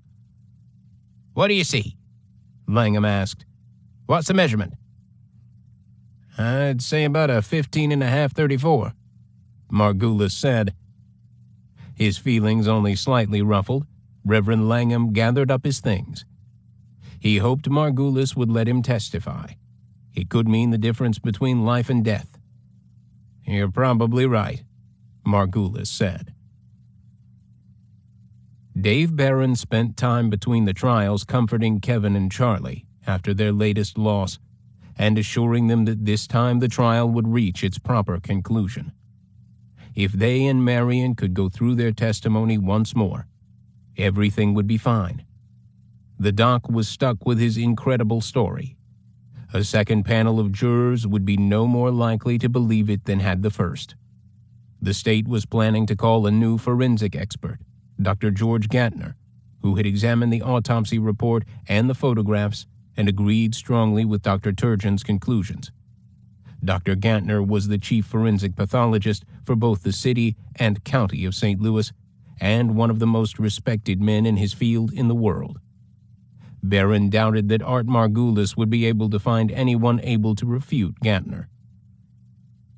Barron also tried to dig up more information on Mark's murder. The photographs of Mark's remains were, as Jack Nolan had promised, the worst Barron had ever seen, and he was as convinced as Nolan that Dale had committed both murders.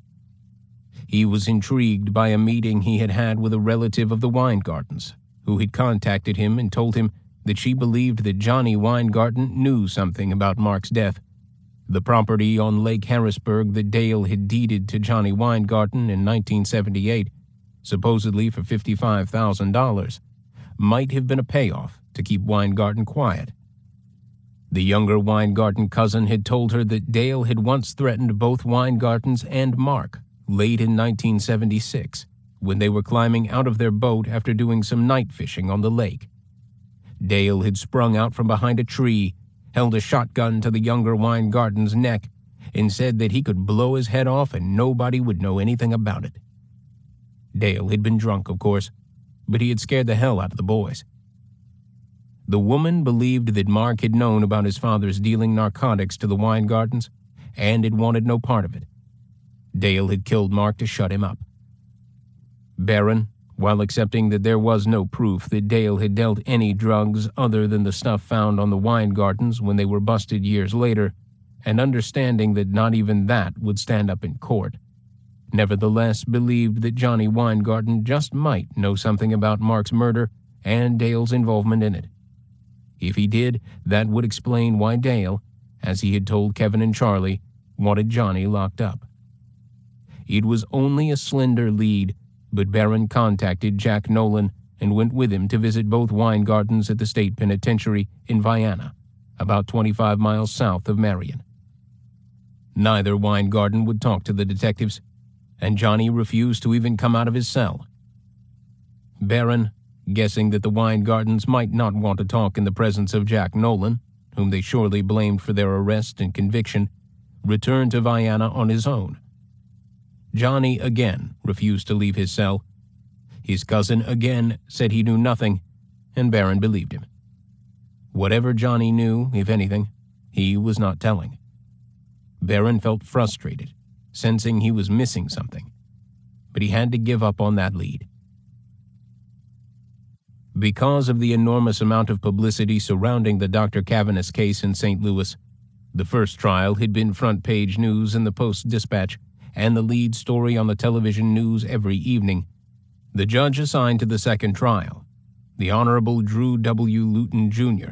of the Circuit Court of St. Louis County, determined that the jurors should come from Kansas City, Missouri, where the case had been reported with less intensity. The judge reasoned that rather than move the entire trial away from St. Louis, it would be less expensive to bring jurors in from across the state who had not formed an opinion about the defendant's guilt. Although the crime had occurred in St. Louis County, capital murder was a crime against the state of Missouri, so the case could appropriately be tried by jurors from Jackson County. The judge's plan was for himself, Goldman, Margulis, and Dr. Cavanis, who by law had to be present during all phases of his trial, to be in Kansas City on Tuesday, November 12th, to select a panel. The 12 jurors and 3 alternates would then be escorted to St. Louis and sequestered at a Clayton hotel for the duration of the trial. Goldman and Margulis agreed to this plan, which seemed the most sensible means of gaining an impartial panel at reasonable cost to taxpayers. They considered Judge Luton fair, learned, and experienced. The judge planned to retire after the Cavanis trial. Over the years he had merited respect, having been but rarely reversed by a higher court. Jury selection took 1 day. On Wednesday, the jurors, whom the judge instructed to be prepared to remain a week or perhaps more in St. Louis, were bussed from Kansas City to the Clayton Holiday Inn, where bailiffs would see to it that they did not read about the trial or watch relevant portions of the television news.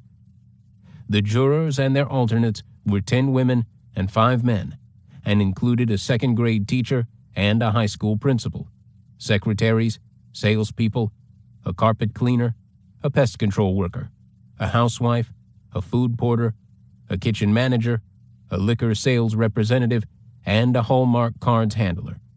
About as various and representative a group of Missourians as one could find. The second trial began at the county courthouse on Wednesday, November 14th, with the scene in the courtroom the same as before. 30 or 40 Southern Illinois supporters, including the Reverend Staley R. Langham, who arrived equipped with slides and projector, hoping for his moment on the witness stand. The press, the detectives, among them Jack Nolan and his wife, members of the public who could find a seat. One interested spectator was the former Mrs. Dorothy McClaskey, now Mrs. Zignetti of St. Louis, who had offered to testify against Dr. Cavanis, but whom Art Margulis succeeded in excluding, although he did fail in his attempt to suppress any mention of the reckless homicide convictions in 1972. Margulis made a number of preliminary motions to bar certain evidence.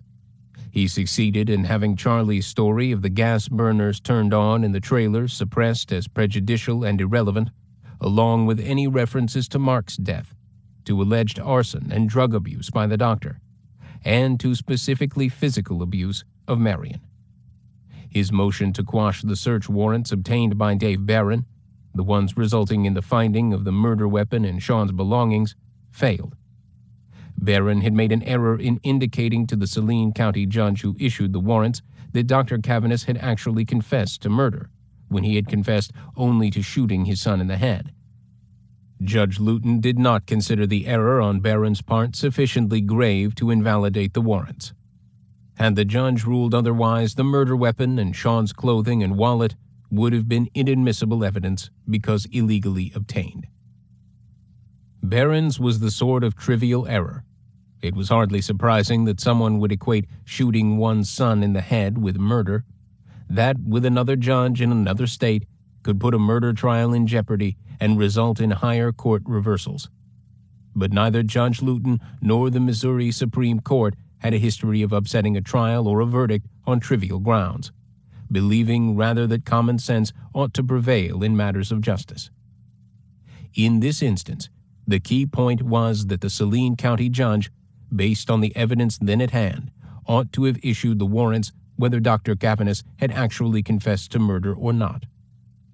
In a lengthy opening statement, Steve Goldman described what the state's evidence would show: that John Dale Cavanis had murdered his son by coming up behind him, shooting him in the head once while he was standing, and again after he had fallen to the ground.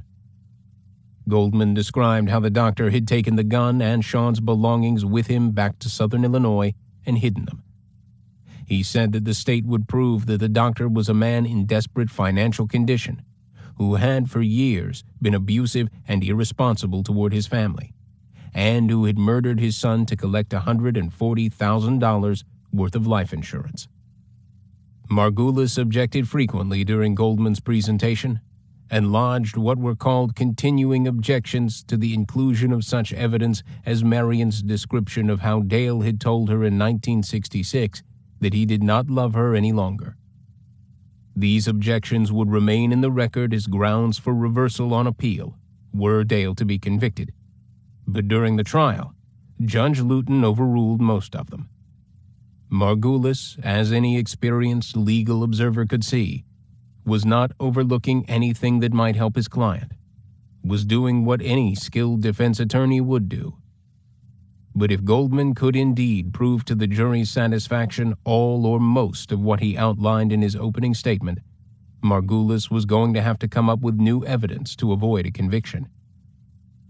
Charlie took the stand on the second day of the trial and described how Dale thought Sean was a hindrance to him and an embarrassment, how he had not wanted to pay for Sean's funeral, how he had denied having insurance on Sean and had suggested that the ashes go to a non-family member.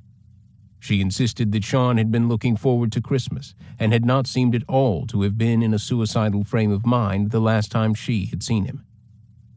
Margulis did his best to rattle Charlie, but could not. He pressed her on the matter of the argument over the ashes. What was wrong with the doctor's suggestion that the ashes go to Tina Crowley? Margulis wanted to know. Didn't Tina love Sean? I think it is a very strange, unusual, weird request, Charlie said sternly, not at all intimidated. Tina had only known Sean 4 months. If you want to know my opinion, I am not going to give my brother-in-law's or any of my family's ashes to anyone.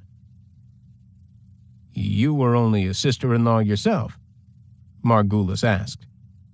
Exactly. But Dale asked my opinion, and I told him. Would you give your loved one's ashes to someone? Kevin was also strong. He was able to convey in direct, clear language how his father, on the day before Sean's funeral, had called Sean an embarrassment. Kevin tried to slip in the story about the gas in the trailer, but Margulis saw it coming and leapt in to object before Kevin could get the words out. When it was Margulis's turn to question Kevin, he surprised him by asking him whether he had ever been under psychiatric care. That information must have come from Dale, and Kevin answered truthfully that he had been depressed and had gone into a hospital briefly once, but only for a few days, less than a week. Steve Goldman objected to the irrelevance of this line of inquiry, but the judge let it stand.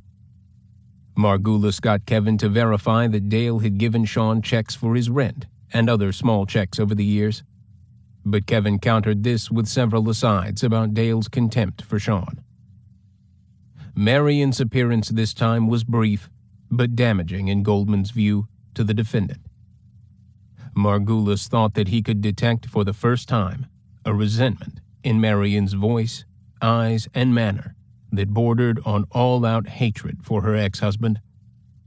Over Margulis's continuing objection, she described Dale's rejection of her when she had been pregnant with Patrick, and Dale's refusal to build them a new house when the place on 4th Street burned down. "He put us in a trailer," Marion said succinctly. In St. Louis, she would call him to try to maintain communication between the father and the sons, with limited success. He was physically and verbally abusive to his family. "I don't know why he hates me," she quoted Sean as saying after he would talk to his father on the phone. Sean had talked of suicide only once, Marion testified, when he was drunk, and in the morning he rejected the idea and could not remember having mentioned it. Anticipating Dale's story of how he had shot Sean a second time to spare Marion the pain of her son's suicide, Steve Goldman asked her whether it made any sense to her that she would feel better if Sean had been murdered than if he had taken his own life. "Heavens no," Marion replied. "Who would?" "I object to any further response," Margulis broke in. "Sustained," said Judge Luton. "I wish he would quit that," Marion said, referring to the defense attorney. Margulis tried to imply, in questioning Marion, that Sean had been more suicidal than she would acknowledge, and that Dale had been more generous to his sons than she or Kevin would admit. Had not Dale paid for Sean's tuition at a junior college in St. Louis? "He paid for part of it," Marion said. "I paid for books, and I paid for a lot of things." Steve Goldman concluded the state's presentation of evidence on Saturday, November 16th. He was satisfied that the prosecution witnesses had established the case against Dr. Cavanis, most tellingly through Dr. Turgeon's ballistics evidence, which more or less ruled out suicide, through the family's condemnation of the defendant, and through Detective Barron's straightforward presentation.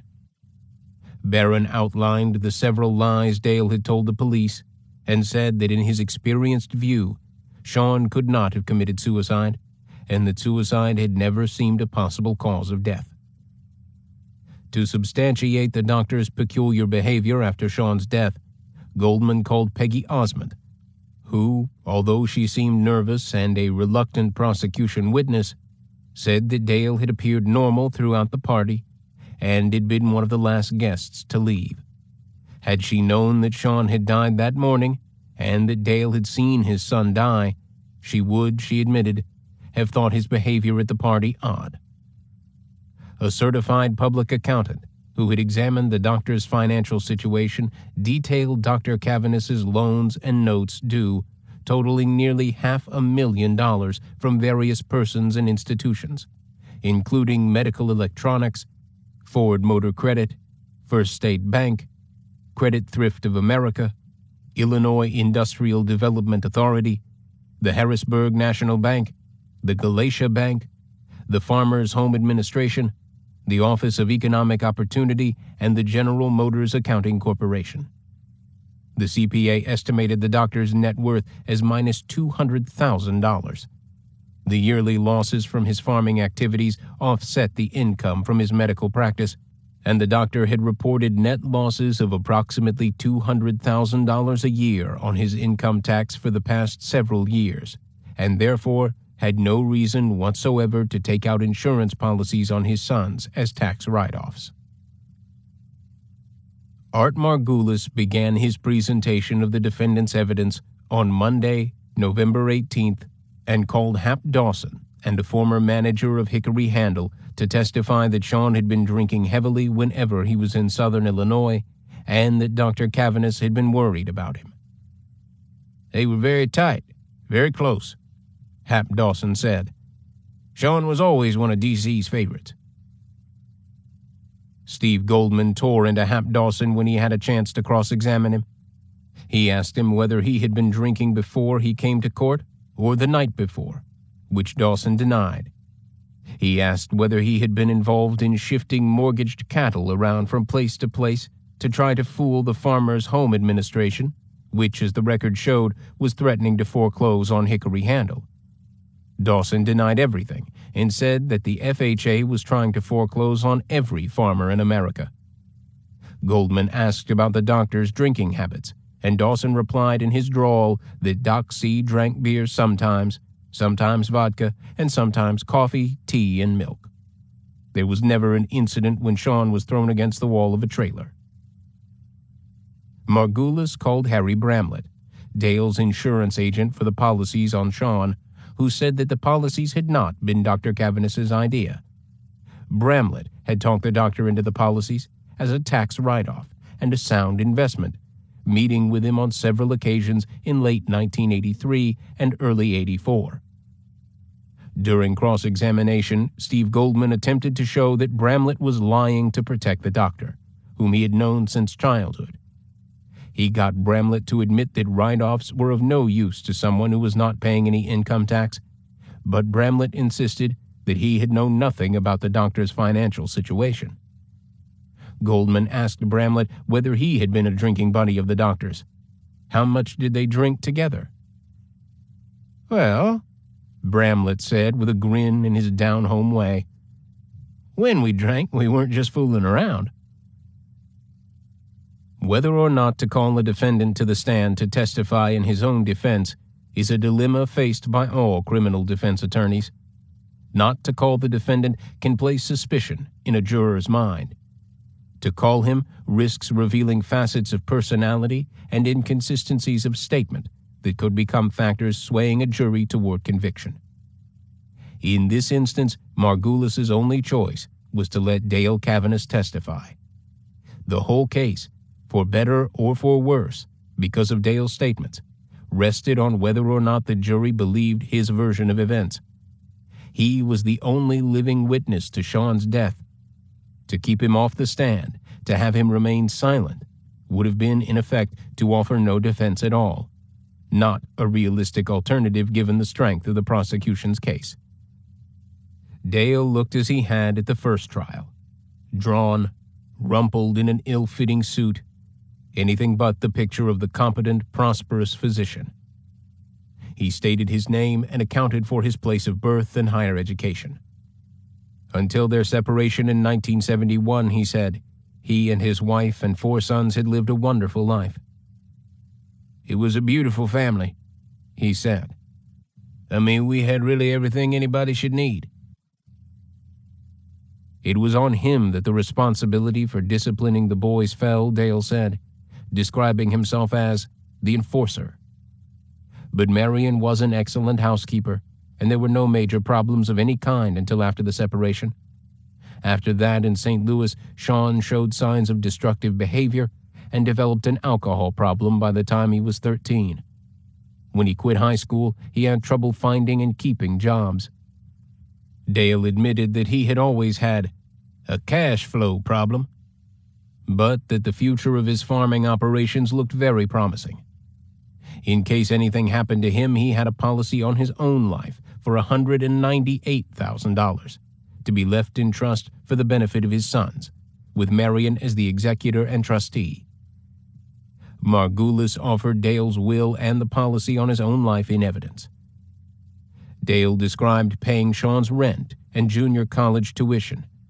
He had seen Sean once during 1984 in St. Louis, 4 weeks before his death, as he had originally told police.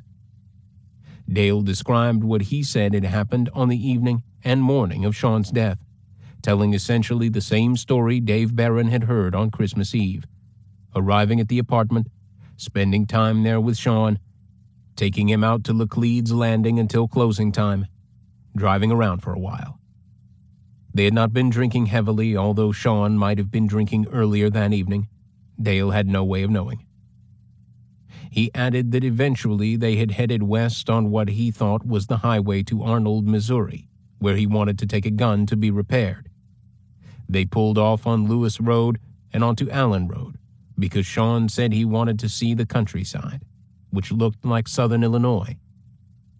Then Sean asked him to stop beside some hand-carved pillars because they looked like ladies' faces. Dale then repeated his version of how he had given Sean the gun and how Sean had shot himself after saying, "Tell Mom I'm sorry." He had then shot Sean again to preserve Marion's feelings by making it look like a homicide robbery. "What made you make that decision, Doctor?" Art Margulis asked him. "It was, I'm sure that a lot of it was selfish," Dale said, "because if I didn't do that as I saw it, I would have to go through this business. Through the process of telling his mother even the final statement.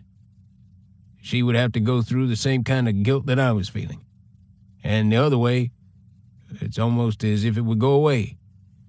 I guess it was a selfish form of denial, you know. If he was killed by somebody and you don't know who it is, at least it's gone. It has vanished." He then wiped off Sean's hands, Dale said, took his wallet and things and headed for southern Illinois. He did not know why he had hidden the gun and the belongings. He had not been thinking clearly. He had been in shock. When his chance came to cross-examine, Steve Goldman pounced. "You just finished testifying a minute ago," Goldman said, his voice edged with sarcasm, "that this shooting of your son was partially self-serving for you. Do I understand that you are telling the jury that you shot Sean in the head again to make yourself feel better?" Dale tried to take refuge in a professional analysis, speaking of himself in the third person as if he had been present at the scene only as a kind of agent of fate, a victim of circumstance and psychologically determined reaction. No, he had not shot Sean in the head again to make himself feel better. The sequence of events had to be understood in another way. "The human mind," Dale said, as if lecturing a medical student, "insulates itself in bizarre ways under stress. What I'm saying is that a denial is in some way an escape that would deny the fact that the thing ever happened. In that sense, it would be self-serving." "You knew that you were shooting your son in the head again, didn't you?" "Well, obviously, you know that, but that's not the point." Goldman believed that he could catch Dale in at least a dozen inconsistencies that would show the jury the doctor was lying. He went after them one by one, casting each accusation in the procedurally proper interrogative form. Dale maintained that Tina Crowley had requested Sean's ashes. She denied this under oath. He presented himself as not knowing what he was doing when he fired the second shot. His behavior indicated that he was thinking clearly in hiding the gun and his son's belongings and acting publicly as if nothing had happened during the following 36 hours. Coming up to St. Louis on that Wednesday evening, Goldman said, Dale had not notified either Tina or Kevin of his arrival, although his purpose was supposedly to locate Sean. Nor had he told anyone in southern Illinois, not even his live-in girlfriend, about his trip. What other reason would he have had for being secretive other than to carry out a premeditated, murderous mission? He had been aware of Sean's drinking problem, yet he had encouraged Sean to drink. For what other reason than to render the poor young man insensible so as to make him easier to kill, a lamb to the slaughter? His denial that much alcohol had been consumed that night was absurd, given Sean's .26 blood alcohol level.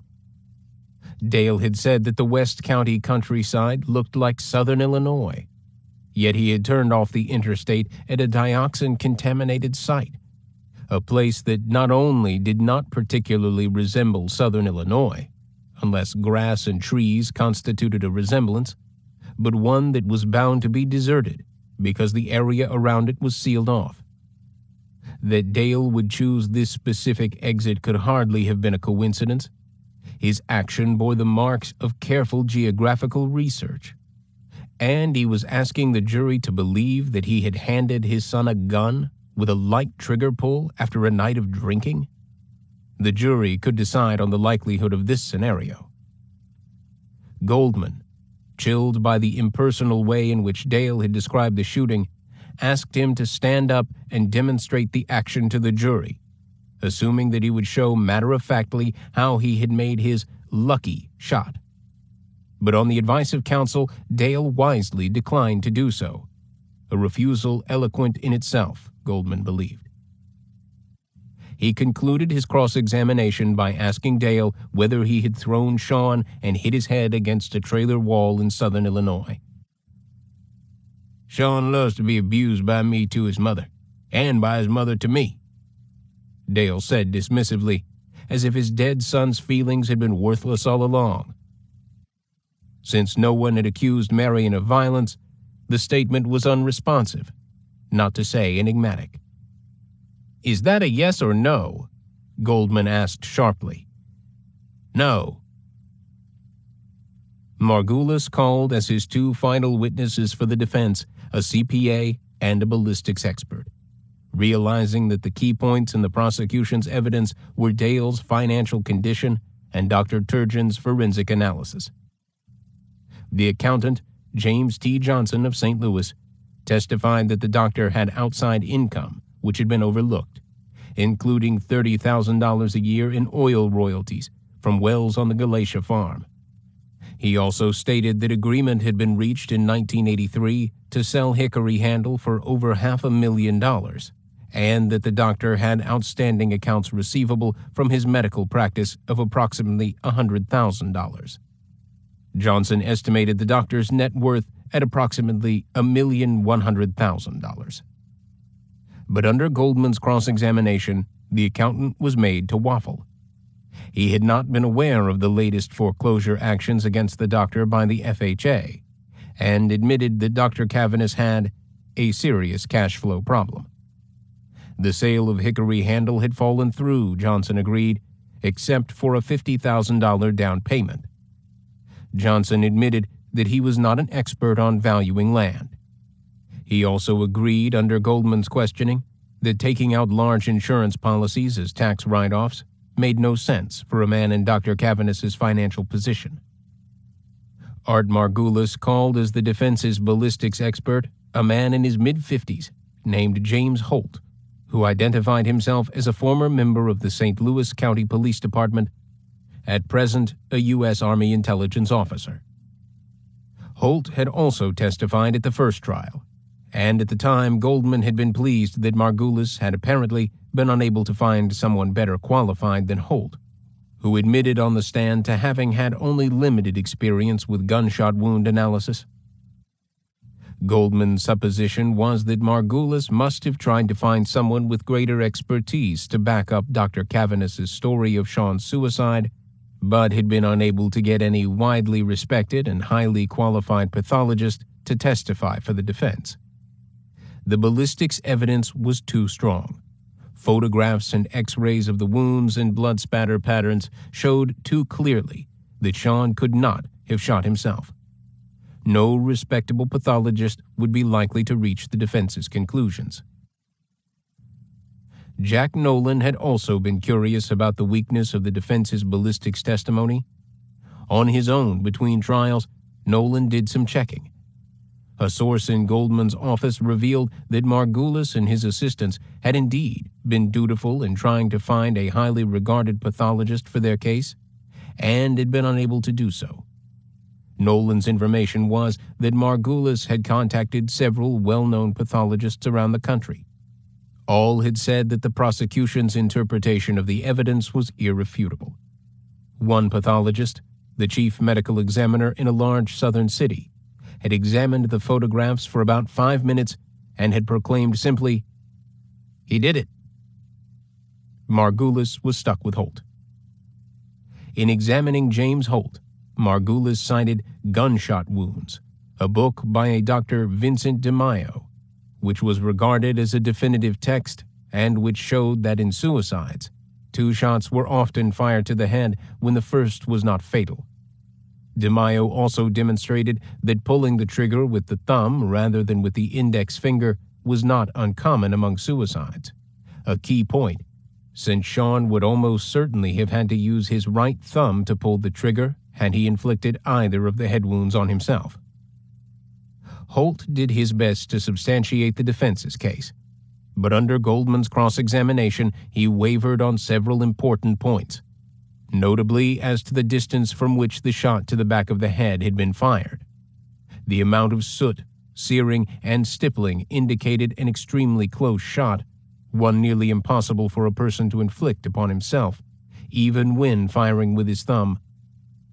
Goldman, over Margulis's objections, also got Holt to admit that he had been transferred out of the ballistics section of the St. Louis County Police Department after he had testified at a trial that a semi-automatic weapon could not be fired with a clip out. It could, with a bullet still in the chamber. He could not recall another case in which he had inaccurately testified that a bullet did not match a murder weapon. Holt admitted that his training in the effects of bullets on bodies consisted in its entirety of one short course in forensic pathology at St. Louis University. "And who taught it?" Goldman asked. "Dr. George Gantner." "Is he a pretty well-known pathologist, not only in this area but in the country?" "Very well." "Is his opinion very well respected by you?" "Yes, it is." "Do you think that he would know a little bit more about the pathology of that gunshot wound than you would?" "He would know a tremendous amount more than I would." In rebuttal, Steve Goldman called Dr. George Gantner to the stand. 25. Dr. George Gantner took the stand on Tuesday, November 19th, the 5th and final day of the trial. He was in his late 50s and identified himself in a resonant, self-confident voice as the chief medical examiner for both the county and the city of St. Louis, positions he had held since 1969 and 1977, respectively. He was, he said, the immediate past president of the American Academy of Forensic Science, an international organization. He was also professor of forensic and environmental pathology at St. Louis University, where he taught medical students, doctors in training as residents, and medical legal investigators. He had written more than 70 articles published in medical journals and several books dealing with the medical legal aspects of his profession. Having reviewed the autopsy photographs and his associate, Dr. Ronald Turgeon's report, Dr. Gantner stated that he agreed fully with Dr. Turgeon's conclusions, notably that the shot to the back of the head had been fired from within an inch of the surface of the skin, and that based on the blood pattern on the left shoulder and arm, the victim had been standing when shot. The second shot near the right ear had been inflicted when the victim was lying on the ground. The blood alcohol count indicated that the victim had consumed a great deal of liquor and had a net level intake of 12 or 13 drinks in him when he died. Sean's dexterity would have been seriously impaired, Dr. Gantner said, making it extremely unlikely that he would have been able to inflict a wound to the back of the head upon himself. Such a shot would have been nearly impossible to manage sober. In cross-examining Dr. Gantner, Art Margulis tried, through the use of technical terms and the introduction of various alternative possible actions at the death scene, to shake the witness from his testimony. He was able to get Dr. Gantner to admit that either shot would have caused the victim to fall to the ground, but Dr. Gantner stood firm on all the points of his analysis, During this cross-examination, Dale, sitting at the defense table, grew obviously restless, scribbling notes and calling Margulis over to give him advice on what questions to ask. Margulis kept his composure, but relations between the defense counsel and the defendant appeared to be getting tense. Dr. Gantner had been on the stand for more than an hour when Margulis asked to approach the bench. "Judge," Margulis said, outside the hearing of the jury, "Dr. Cavanis is unhappy and dissatisfied with the way I have asked the questions, and although he has written out questions for me which I have attempted to ask verbatim from his list, he is insisting that I have not asked the questions he wants. His question now is, can he ask the doctor questions?" Margulis said that he had told his client that perhaps under the rules of the court he was entitled to ask Dr. Gantner questions, but he had advised Dr. Cavanis that this would not be in his best interests. "His response to that," Margulis said, "is that I have not served him well, so he may as well go ahead, even if it looks bad. So I'm requesting of you on his demand that he be allowed to ask Dr. Gantner questions." Steve Goldman objected. To let Dr. Cavanis take over the questioning would turn the proceedings into a sham. The judge called a recess. Margulis tried to talk Dale out of questioning Dr. Gantner, but Dale insisted. He did not care whether Margulis thought that this was a mistake and would look bad.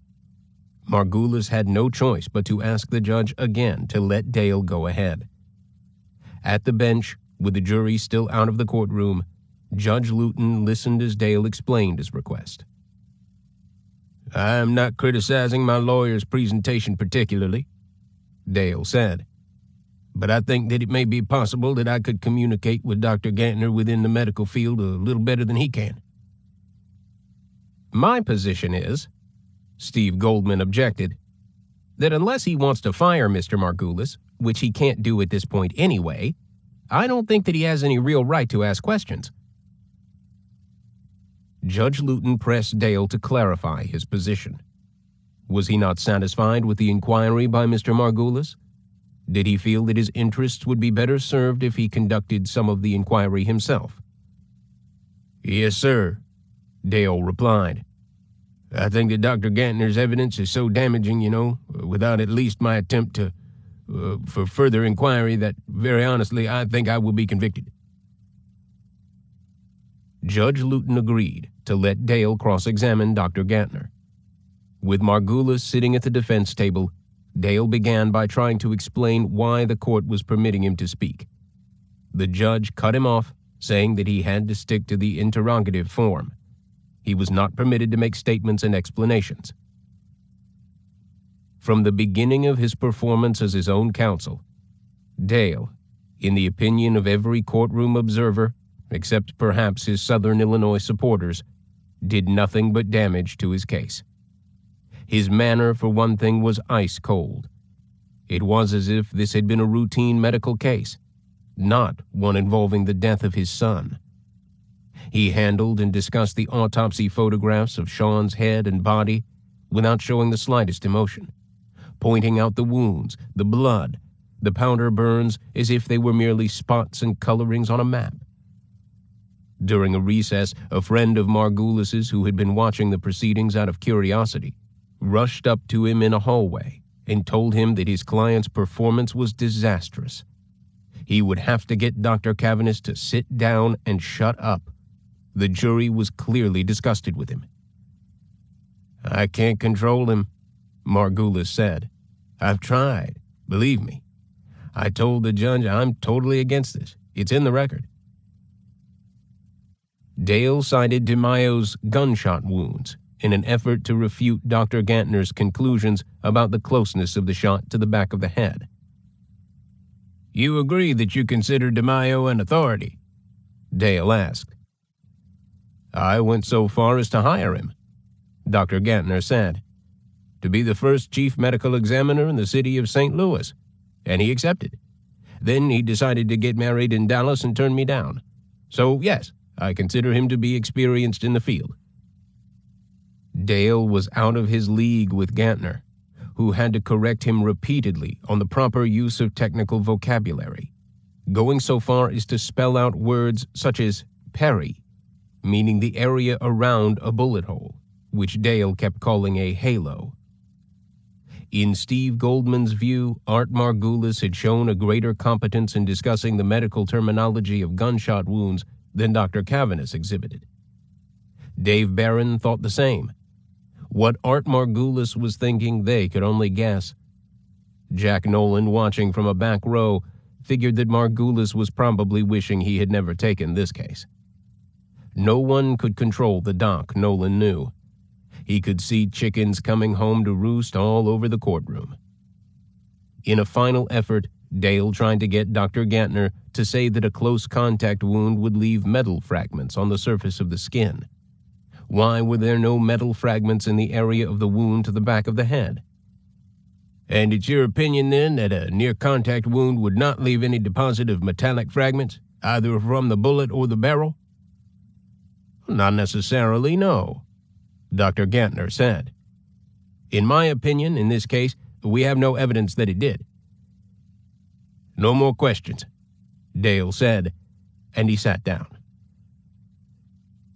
In his closing argument, Steve Goldman went over all the evidence, putting particular stress on Dr. Gantner's credibility and describing Dale Cavanis as amoral.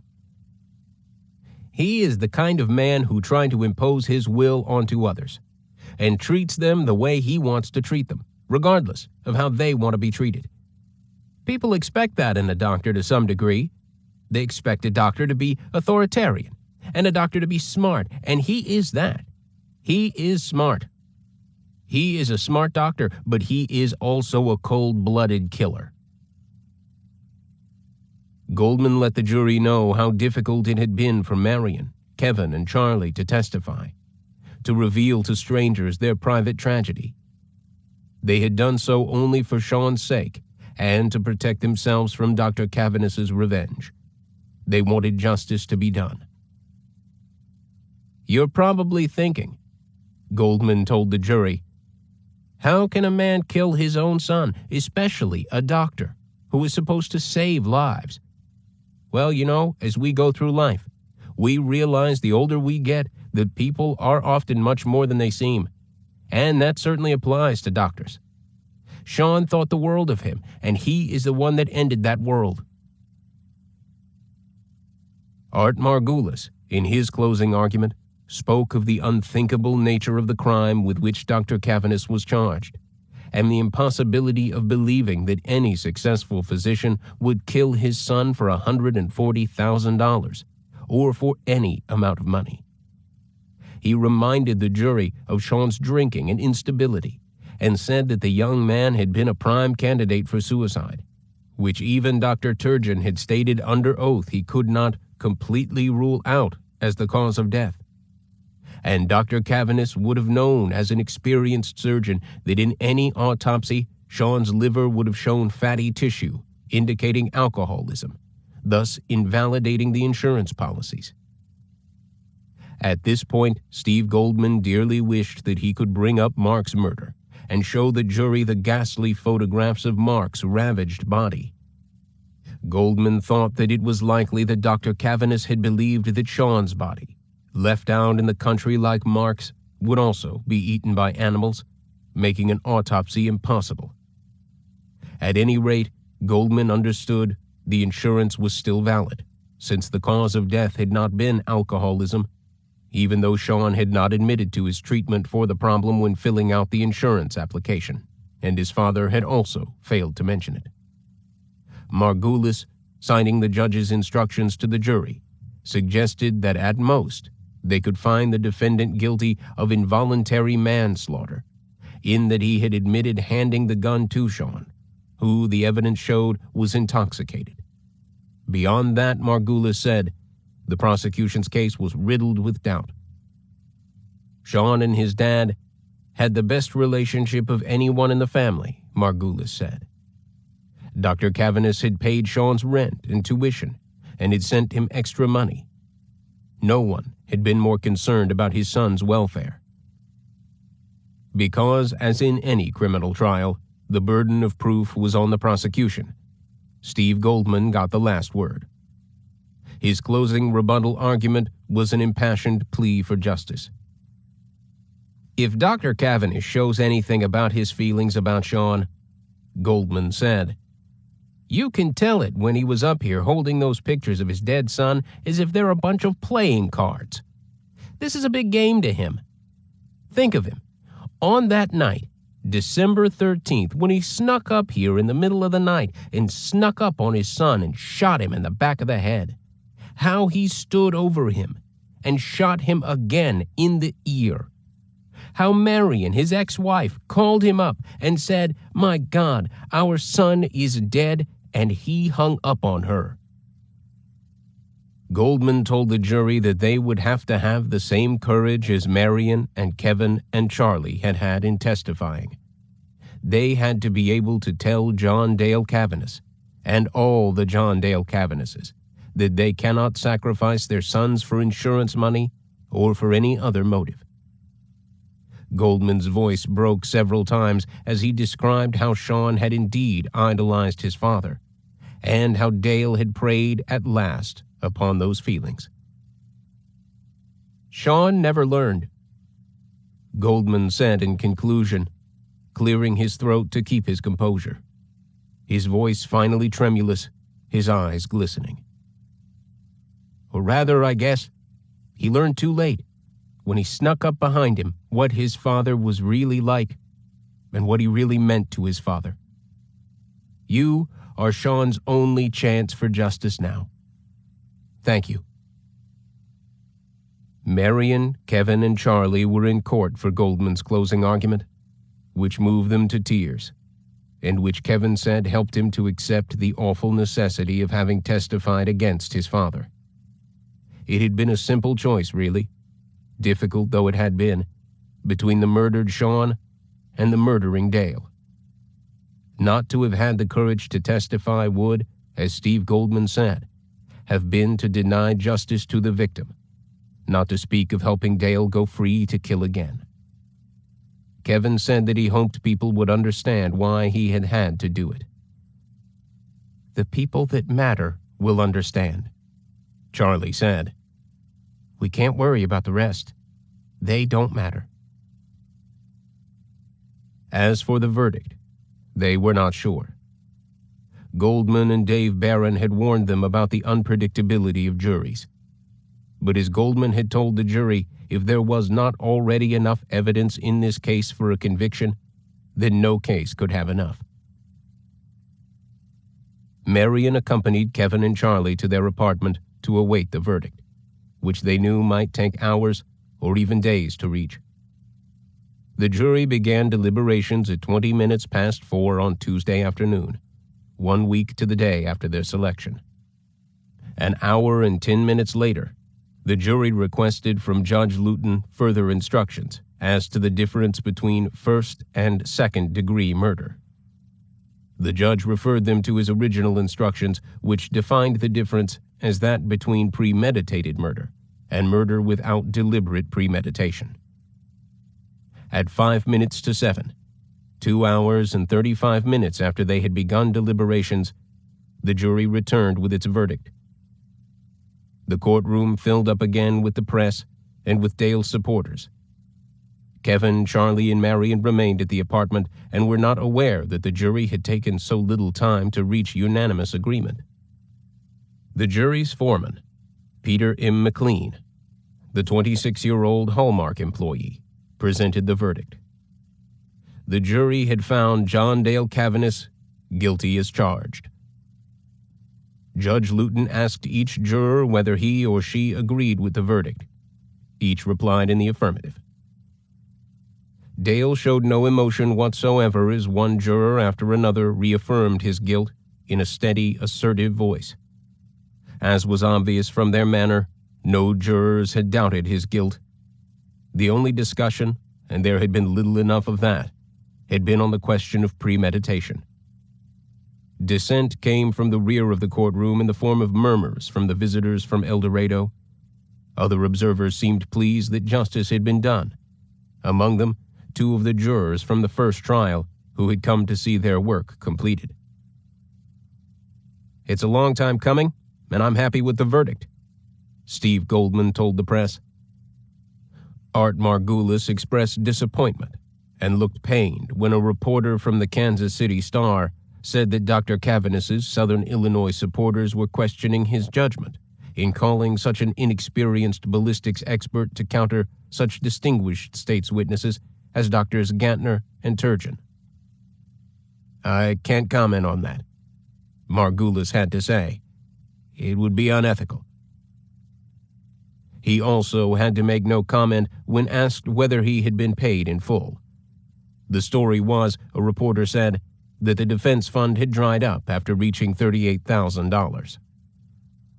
Margulis never did reveal whether he had been paid his full fee, but Jack Nolan, ever curious and resourceful, dug the story out of a couple of his private sources. Nolan heard that the doc, owing his attorney some $12,000, had his supporters deliver to Margulis two expensive shotguns, one a Parker, which were supposed to be worth at least as much as the amount due.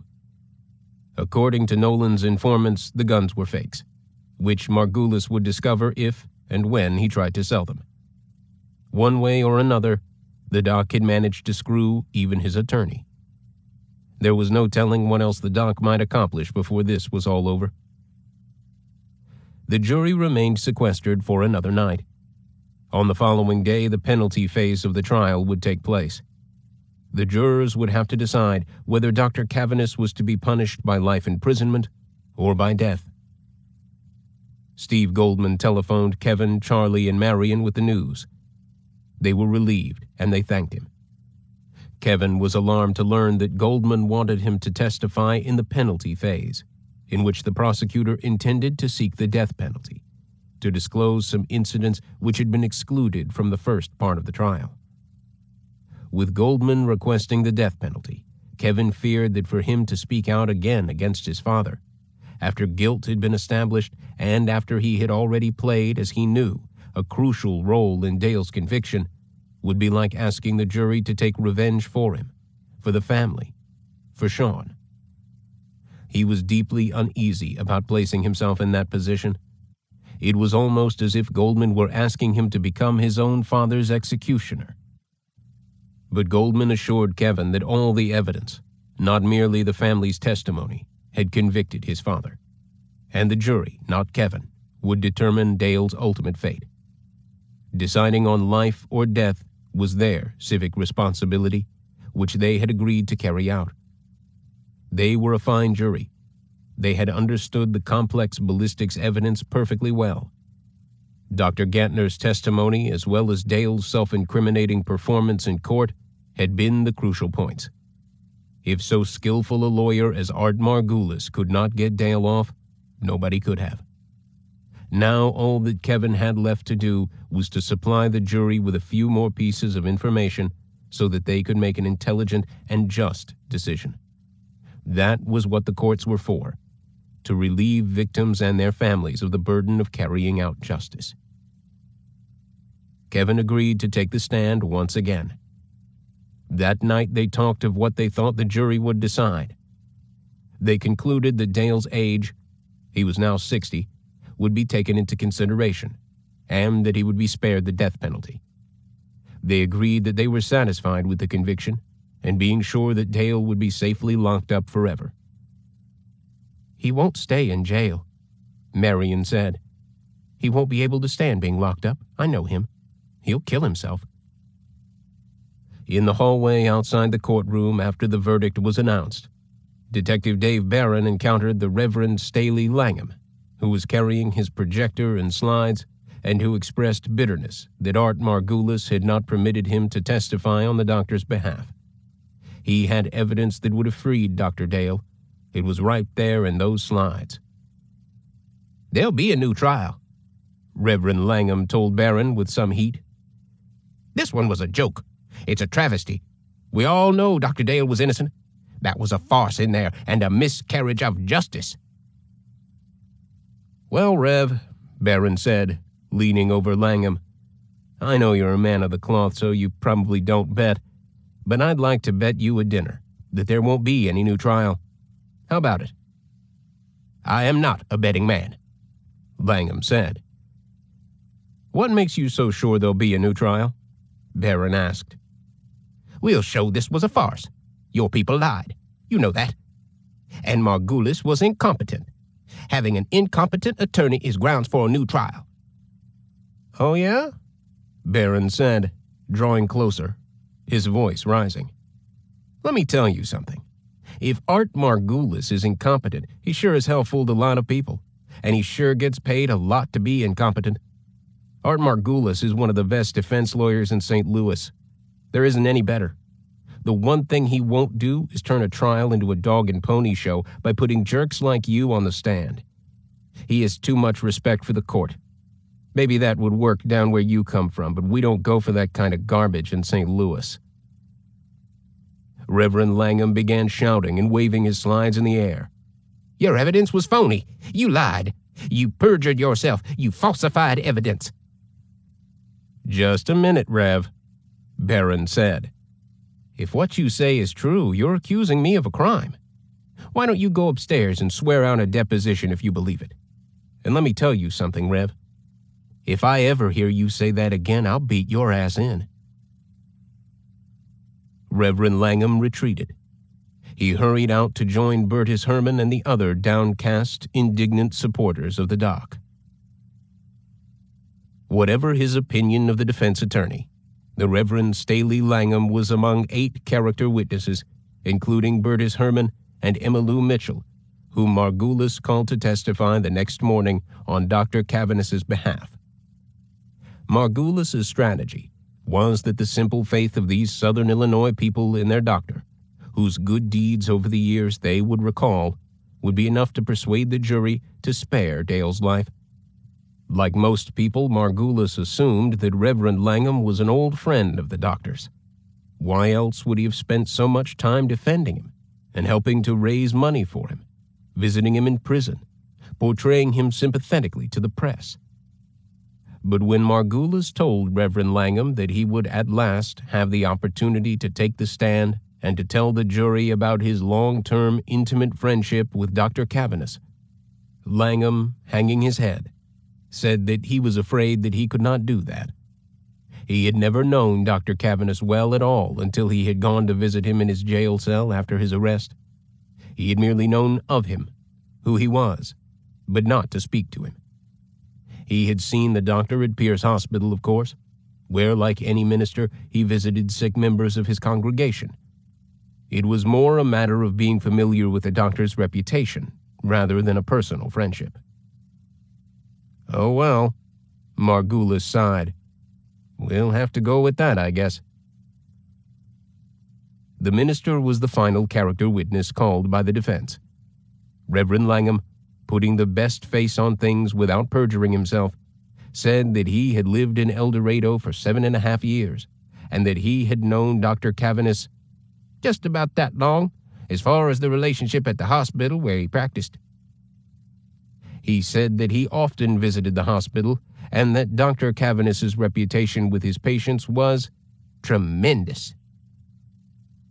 Goldman asked Langham whether he had heard that Dr. Cavanis had pushed another doctor out of a boat, had brought a gun to a physician's meeting, was convicted of the reckless homicide of Donald McClaskey and his infant child, was convicted of medical fraud, and had been implicated in the selling of liquid morphine and Demerol to a convicted felon named Johnny Weingarten.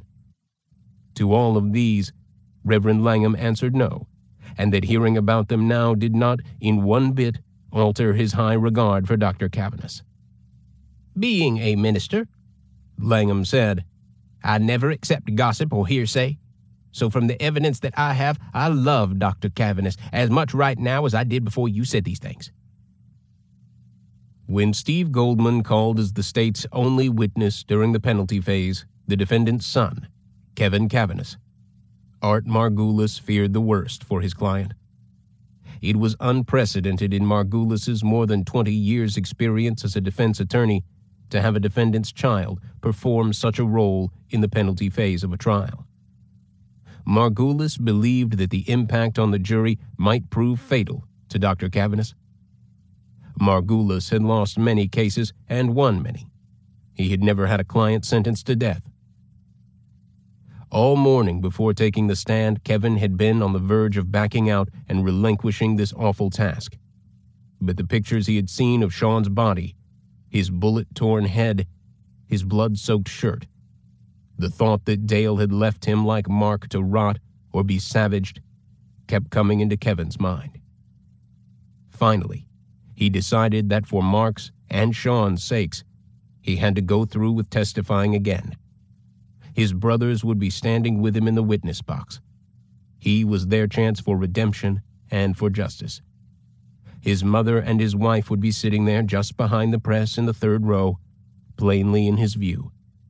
He could look at Marion and Charlie and gain courage when he felt his father staring at him with murderous hatred in those hooded eyes. Over Margulis's objections, Kevin, questioned by Goldman, said that Johnny Weingarten was the one-time son-in-law of Dr. Cavanis's girlfriend, Martha Cully. When he had asked his father about the arrest of Johnny Weingarten, Kevin said Dale had threatened to kill him if he told anyone. Kevin then recounted Dale's story about the drugs in the safe. "Whom did he say that he would kill when he was telling you this?" Goldman asked.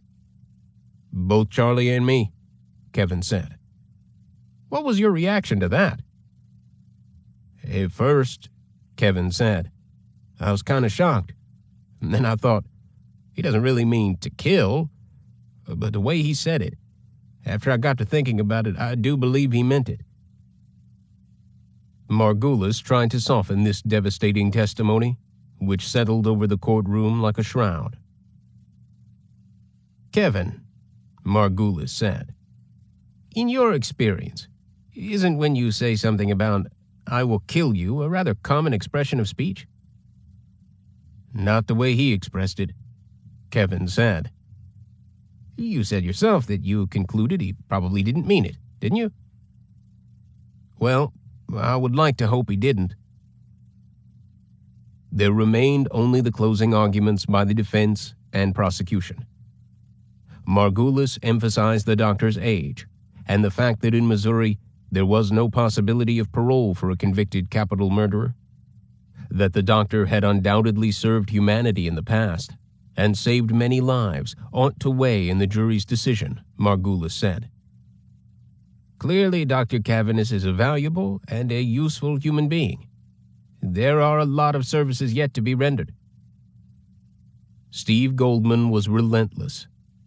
Dr. Cavanis had forfeited his right to be treated like a normal human being. The jury was not being asked to play God. The doctor played God when he took the life of his son. Only God could sit in moral judgment. The jury was sitting only in legal judgment. This case cries out for the death penalty. Marion and Sean and Kevin deserve justice here. If people do not receive justice for a crime like this, they will seek it themselves in the streets. Goldman asked the jurors to think about their own children and to place themselves in Marion's and in Kevin's position. The jury had done a fine and a courageous job so far, but they still had a job to complete. They should think of themselves as the representatives and the protectors of their fellow citizens in a state where the courts are friends of humanity. Your job is to raise once more the great protection that we have of the law in St. Louis County, in Jackson County, and everywhere in Missouri, where men and women and children seek to live safely and peacefully. Thank you. The jury retired to their deliberations at 11:30 Wednesday morning. They returned after lunch with a verdict of death. Dale tightened his lips but showed no other reaction. Marion bent over in her seat and cried. Kevin and Charlie comforted her. They then made their way out of the courtroom, assailed by reporters' questions. Marion said that she was shocked by the death sentence for her ex-husband. "I did love him once," she said. "I didn't expect this. It would have been enough to have him safely put away." Kevin told the press that he would not wish death on anyone, but he was sure that his father felt no remorse for killing Sean. He had been suspicious, Kevin said, ever since Mark's death. He accepted the jury's decision, believing that they had done what was right. If I could be sure that he'd be safely locked up, that would be one thing. But as long as he's alive, I can't feel safe for myself or my family. In the crowded corridor, Art Margulis made his way through the reporters and came up to Kevin, looking him in the eye, extending his hand. Kevin took the lawyer's hand and wondered what this was all about. Margulis was not the person he expected to see after the trial. He did not feel hatred for the lawyer, but he hardly considered him a friend of the family. "I hope things will be better for you from now on," Margulis said, and left. Kevin, moved, was speechless, until he had to respond to more reporters' questions. "I feel sad for him," Kevin said. "He is my father, whether I like it or not." Asked if he thought his father was a Dr. Jekyll and Mr. Hyde, Kevin replied, "Yes, he was." Standing nearby with Jack Nolan and overhearing this exchange, Dave Barron commented that he thought Dr. Cavanis was Mr. Hyde all the way. Nolan agreed. Both Kevin and Charlie expressed to reporters their disappointment and frustration at all the support Dale had received from the citizens of El Dorado. "What bothers me," Charlie said, "about the reaction of these people is that I grew up in El Dorado. I went to school in El Dorado with some of these people's children, and I worked in El Dorado at Pierce Hospital. I wonder, do people have blinders on? I heard one person say here today that no matter what someone told her about Dale, it would not lower her opinion of him. What kind of reasoning is that?" Dale's supporters assured the press that their loyalty remained firm. Martha Cully, who had made her first appearance in the courtroom that day because, she said, her high blood pressure prevented her from attending the entire trial, stated that Dale was absolutely not guilty of killing his son. She would visit him in prison as often as she could. Another woman, who had been Dr. Cavanis's patient for 20 years and who had written a letter to Southern Illinois papers denouncing the St. Louis police, revealed perhaps more than she knew by saying that watching this trial was like watching a school play. As Marion, Kevin, and Charlie were getting into their car, a woman who appeared to be in her 60s came up to them. She wanted to wish them well, she said, and to congratulate them on their courage and endurance. She was sure that justice had been done. She had gone to high school with Dale Cavanis, and she'd always known that he was a bad person. "Why is that?" Marion asked. "Because once in high school, my parents gave me a new watch, and Dale Cavanis asked to see it, and he dropped it on the ground and stepped on it and crushed it." The woman turned away and vanished before Marion had a chance to get her name. 26. It was within Judge Drew Luton's authority to overrule the jury's recommendation of the death penalty and to lessen the sentence to life without parole. Art Margulis asked at the time of formal sentencing on January 6, 1985, that the judge show some mercy and some leniency in determining what sentence to impose. Judge Luton saw no reason not to accept the jury's recommendation and uttered the fatal words. "Therefore it is ordered and adjudged by the court that said defendant, John D. Cavanis, be, and is hereby, sentenced to death for the offense, murder first degree, a Class A felony. Said sentence to be carried out at a time to be set by the Supreme Court of this state. Defendant is remanded to the custody of the Department of Justice Services of St. Louis County, Missouri, to be delivered by the Department of Justice to the warden of the State Penitentiary at Jefferson City on or before the 16th day of January, 1986. And there within the walls of the State Penitentiary, under the direction of said warden, he shall suffer death by the administration of lethal gas at a time to be set by the Supreme Court of this state.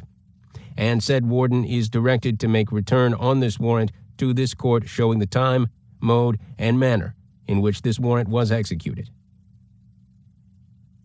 Appeal of a death sentence was automatic in Missouri, as in all the other states. Art Margulis at this point withdrew from the case. The defense fund was exhausted, and Dale's supporters were publicly denouncing the defense attorney, accusing him of botching the job. Reverend Langham wrote to the judge and to other legal officials in St. Louis, demanding a new trial, saying that he had explained new evidence to the defense attorney and could not understand why Mr. Margulis abandoned his client. Langham signed his letters, "Prayerfully yours." At least one resident of Little Egypt, however, made a courageous attempt to heal a wounded, divided community.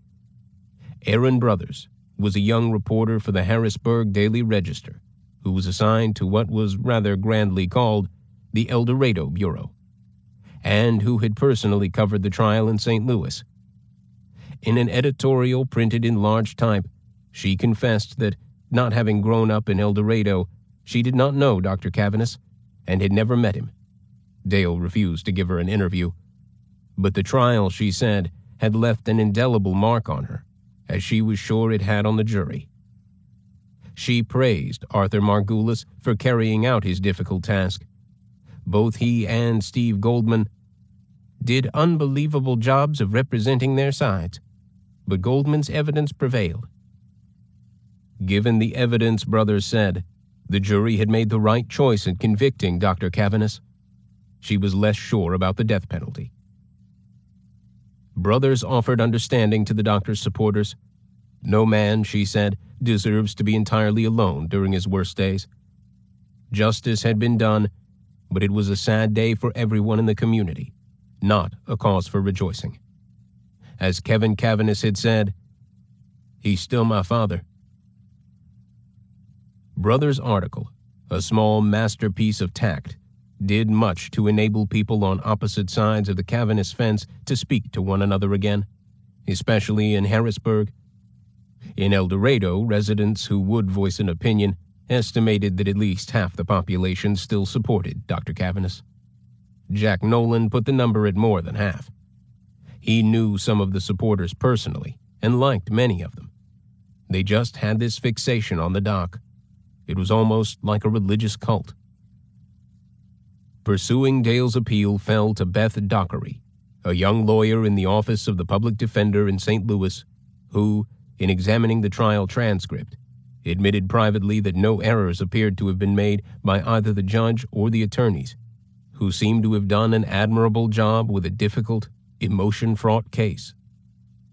She was preparing her brief, however, when in April 1985, she received a telephone call from a man who identified himself as Howard Eisenberg, a professor of law and director of the legal clinic at Southern Illinois University.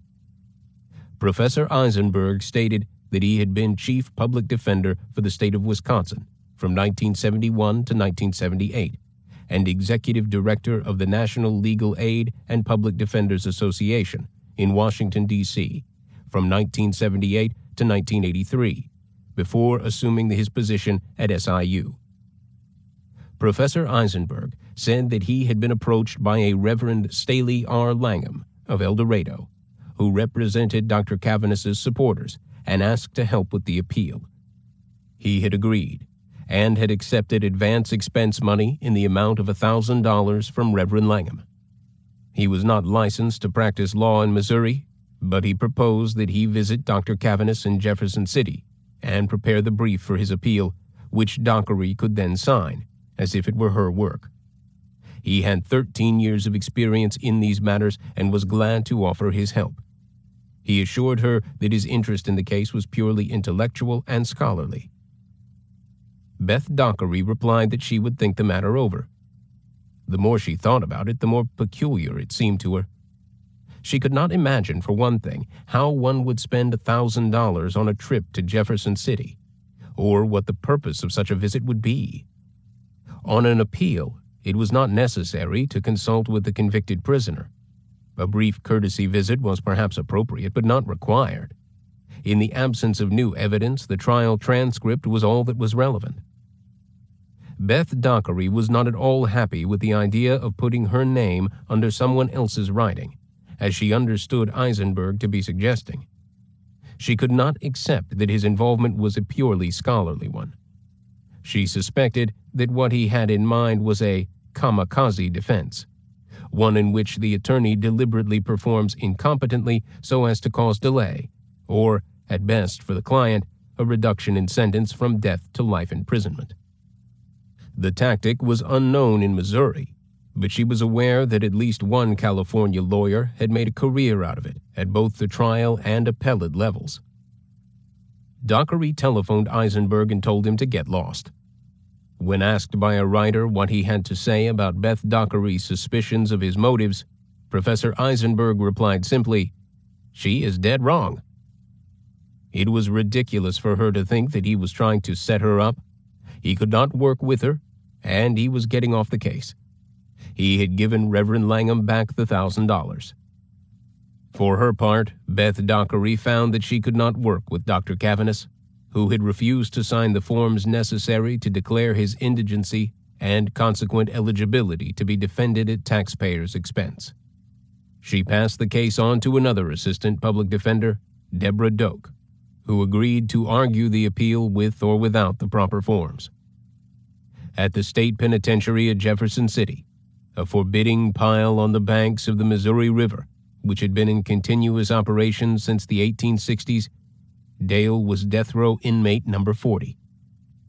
He passed his time reading magazines, mostly medical and antiques journals, writing letters, and making audio tapes for his putative biographer, Martha's relative from Oklahoma City. With the help of another inmate, a convicted narcotics dealer and killer who had made himself into something of a jailhouse lawyer, Dale sued the insurance company to recover the benefits he argued were due to him on Sean's death.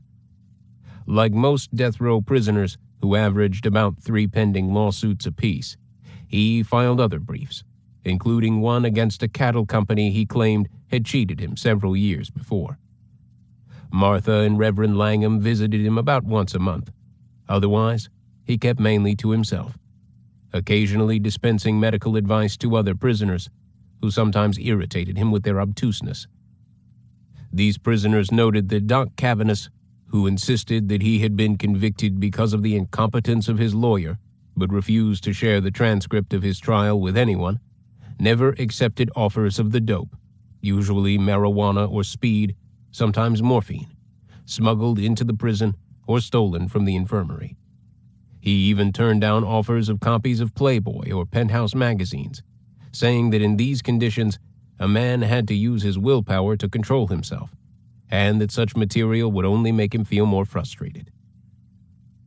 With the trial over, Marion returned to Wausau to try to pick up again her new life with Les, but for several weeks she was barely ambulatory. She stayed in bed most of the day, a haunted creature, beaten down finally to despair. Although Les tried to tell her that it was unhealthy for her to do so, she kept looking at the family photograph she had managed to save from the fire at the house on 4th Street. The Christmas snapshots of all the boys, of herself and Dale. Pictures of Dale and herself in the wonderful days of courtship. She found in a shoebox his love letters to her when she was in New York and he in Baltimore. She did not reread them, but put them into a manila envelope and mailed them to him at Jefferson City. Les nursed her. He told her that she was a strong person. She had survived everything else, and she would come through this. He called her Skip, treated her depression as if it were merely a convalescence. He was most concerned about her when she collapsed weeping and cried absurdly that Sean's death had been her fault. By the summer of 1986, Marion had more or less recovered. It took little to start her crying, but she was determined to go on, to set an example for Patrick and for Kevin. Nothing she could feel or do would make the tragedy grow or shrink by an inch or an ounce. Better to defy fate and live. Les was so happy to have his gal, as he said, back on her feet that he decided they needed to celebrate. She had always wanted to see France. They made a tour of the Rhone Valley, enjoyed the beauties of the Côte d'Or. Kevin, too, found himself on an emotional rack, wondering whether at some obscure point in the past he had done something, or failed to do something, that had goaded his father into wrath.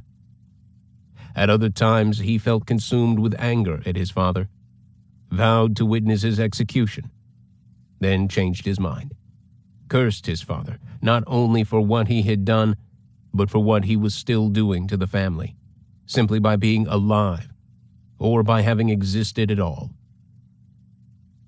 "We thought it was all over," Kevin said to Charlie, "but the son of a bitch is still there. He's still haunting us. He'll never die, even if they kill him." By June of 1986, Charlie knew that she was pregnant again.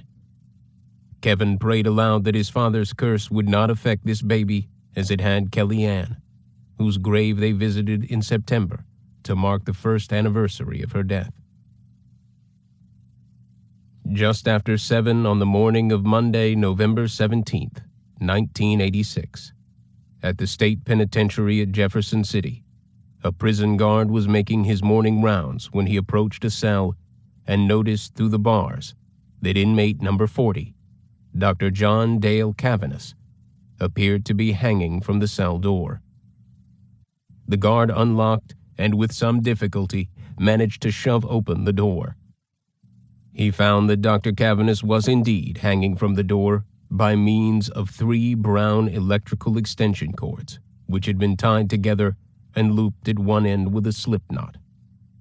Dr. Cavanis appeared to be dead. The guard called for medical assistance. The guard took down the body and attendants arrived to administer CPR. Other prison officials entered the cell and took photographs of the scene. Dr. Richard Bowers pronounced Dr. Cavanis dead at 7 minutes past 8.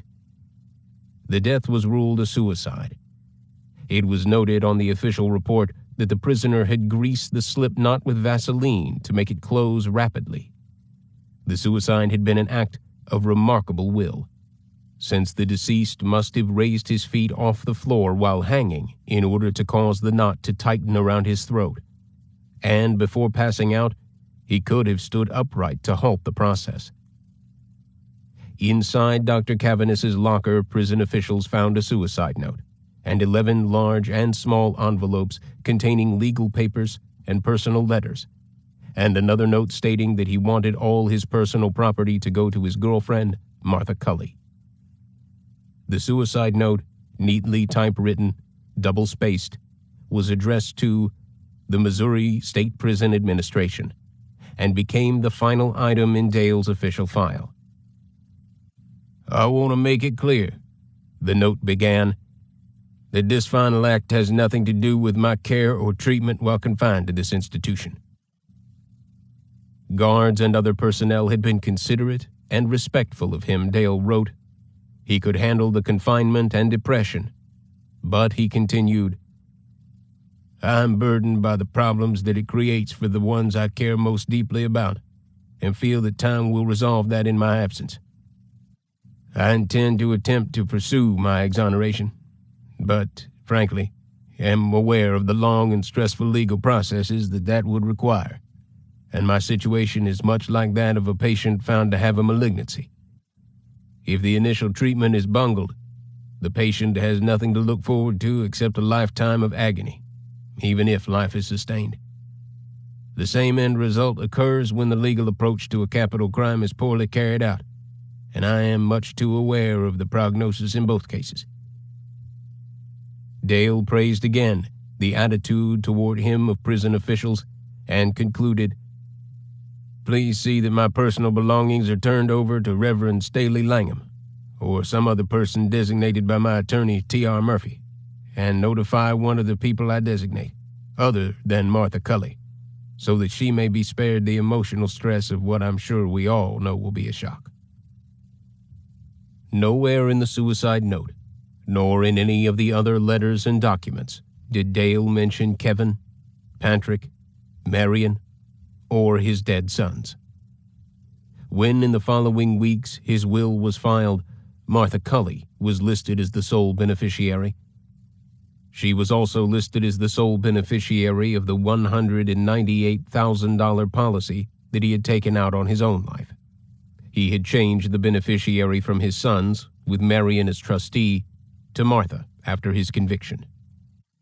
A clause saying that the policy was invalid if the insured committed suicide had expired on the day before Dale killed himself. On Wednesday, November 19th, an editorial appeared in the Harrisburg Daily Register under the headline, "Let It Rest." The strange, even bizarre, story of Dr. John Dale Cavanis had come to an end, the editorial said, punctuated sadly and abruptly by his own hand. The case had polarized El Dorado and Harrisburg. There had been no middle ground. One either believed wholeheartedly in his innocence or believed just as wholeheartedly that he was guilty. The story had dissolved long friendships, left some people hurt and others angry, and almost everyone puzzled. It was unfortunate that the case would continue to be discussed for years to come. Because it's over now, we should let it rest. Some old-timers and scholars of the Charlie Berger legend in Little Egypt recalled that the same newspaper had expressed almost identical sentiments 58 years before, upon the occasion of the hanging of that gangster. About 100 invited guests showed up for a memorial service in honor of Dr. Cavanis, held later that month at the First Presbyterian Church in El Dorado, organized by Reverend Langham and Martha Cully. It was said that Dale himself had given, among the papers found in his cell, instructions for the service and for the guest list, which, needless to say, did not include any family members. Pat and Betty Ray Sullivan received an invitation, but discovered that they had to be out of town. 3 ministers in addition to Reverend Langham officiated at the service, which began with a tape recording of the Harrisburg High School Choir performing "I Will Not Leave You Comfortless," and continued with the singing of "Onward Christian Soldiers" and "Amazing Grace," the recitation of the 23rd Psalm, the reading of Rudyard Kipling's poem "If," and Helen Keller's homily "Life is Good," and concluded with the singing of the Battle Hymn of the Republic. His soul was marching on. When several weeks later Dr. Cavanis's will was entered in probate, a local man said that he planned to buy the Hickory Handle farm and to erect there a concrete cross in memory of the doctor. About a month after the suicide, Dave Barron visited Kevin at his house to hand over a box of Dale's belongings. Stuff found in the Oldsmobile Toronado, some shotgun parts, a wallet, a car maintenance manual, and to see how Kevin and Charlie were getting on. They had moved to a bigger place in anticipation of the new baby. Charlie's pregnancy seemed to be proceeding without complications. On top of a cardboard box that sat on the hi-fi next to the bust of Ernest Hemingway, Barron noticed a plastic bag filled with what looked like plant food. "He just came in the mail yesterday," Kevin said. "Want to see him?" The bag was filled with Dale's ashes, which, to Kevin's shock, after weeks of trying to find out what had happened to his father's remains, prison officials had sent him as the next of kin. Now he didn't know what to do with them. They were spooking him, he said. Barron, who had never before seen what undertakers called cremains, examined the bag and, shuddering, noticed that bits of teeth and bone dotted the ashes. "I tell you what," Barron said, "this stuff's got a lot of calcium in it. It would probably harden up pretty good. What do you say we mix it up with some cement and take it over to Jeff City, to the gas chamber? We can make a step out of it. A little step up to the gas chamber, so every guy who goes in there has to step on him. We could call it the Dr. Cavanis Memorial Step."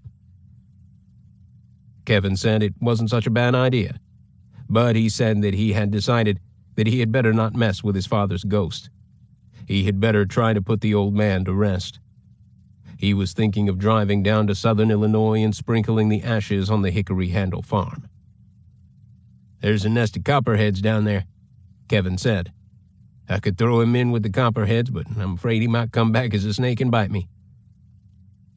Kevin thought he would simply spread the ashes on the land. "I could ask Jack Nolan to ride shotgun when I go down there. Every time I'm in Egypt, I can feel the crosshairs on the back of my neck." Dave Barron could tell that Kevin's feelings about Dale were complex. Barron regretted a little having made the suggestion about the memorial step. That was how he felt about the doc, but Kevin had filial loyalties that went beyond and above and beneath what you could type out in a police report. You could not dispense with your father. Kevin was trying to act tough, was tough, but he was marked. He wanted to do what was right, whatever that meant. But he was branded in a way, his father's son. It was beyond fathoming. Barron could not help thinking of his adopted son. Barron and his wife had the 9-year-old boy in the house now. The adoption people had explained that he would try to test them, because he had never been wanted before. No one had ever loved him. Dave Barron saw Kevin as an older version of the adopted boy, lost, wondering whether everybody was as hateful as his father, wondering about his father. Lucky to have Charlie, Marion, a strong young man but one brutally tested by life. Just last week, the pond near the Barron's house had frozen over. Dave had forbidden his daughters and the adopted boy to skate on the pond. The ice was always too thin, even in the dead of winter. But the boy had gone out on the ice. Dave ordered him back to shore. The boy retreated to his room and threw a fit. "I'm leaving," the boy said when Dave came into his room. "You are?" Dave asked him. "Where are you going? Where will you live?" "On the street," the boy said. "Really?" Dave said. "You sure you don't want to live in this nice warm house?" "No," said the boy. "What about the rash on your face?" Dave Barron said. "It's almost gone now. Who's going to put medicine on it for you every night if you live on the street?" "Can I borrow your suitcase?" Dave Barron's adopted son said. "No," Dave said. "You can't borrow my suitcase. We want you to stay here. We love you." "I'm going," the boy said. "Are you sure?" "Well," the boy said, "I'll decide later." "Okay."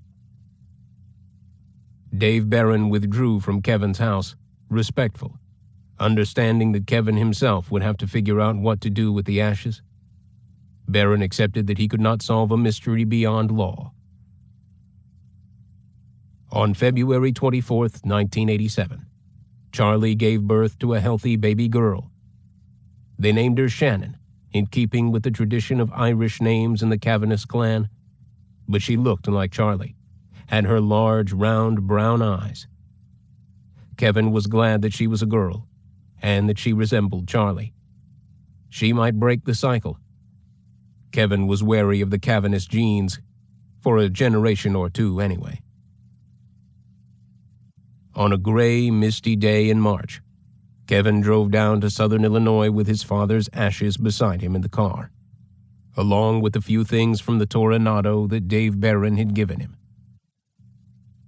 He met Jack Nolan at the courthouse in Shawnee Square. He transferred everything to Nolan's Buick. Nolan headed for Route 34 and the Handle. Unarmed, Kevin did not feel safe in Little Egypt, even with Detective Nolan by his side. He understood now what a loyal friend Nolan had been to the family, and how much he had wanted to arrest Mark's killer. And Kevin would not have undertaken this mission without Nolan's company. But Dale's friends were everywhere. They did not care about his mother or Charlie or Shannon or Patrick or Mark or Sean. They might have heard he was coming and be waiting for him at the farm. The bend in the road before Harrod would be the perfect place for an ambush.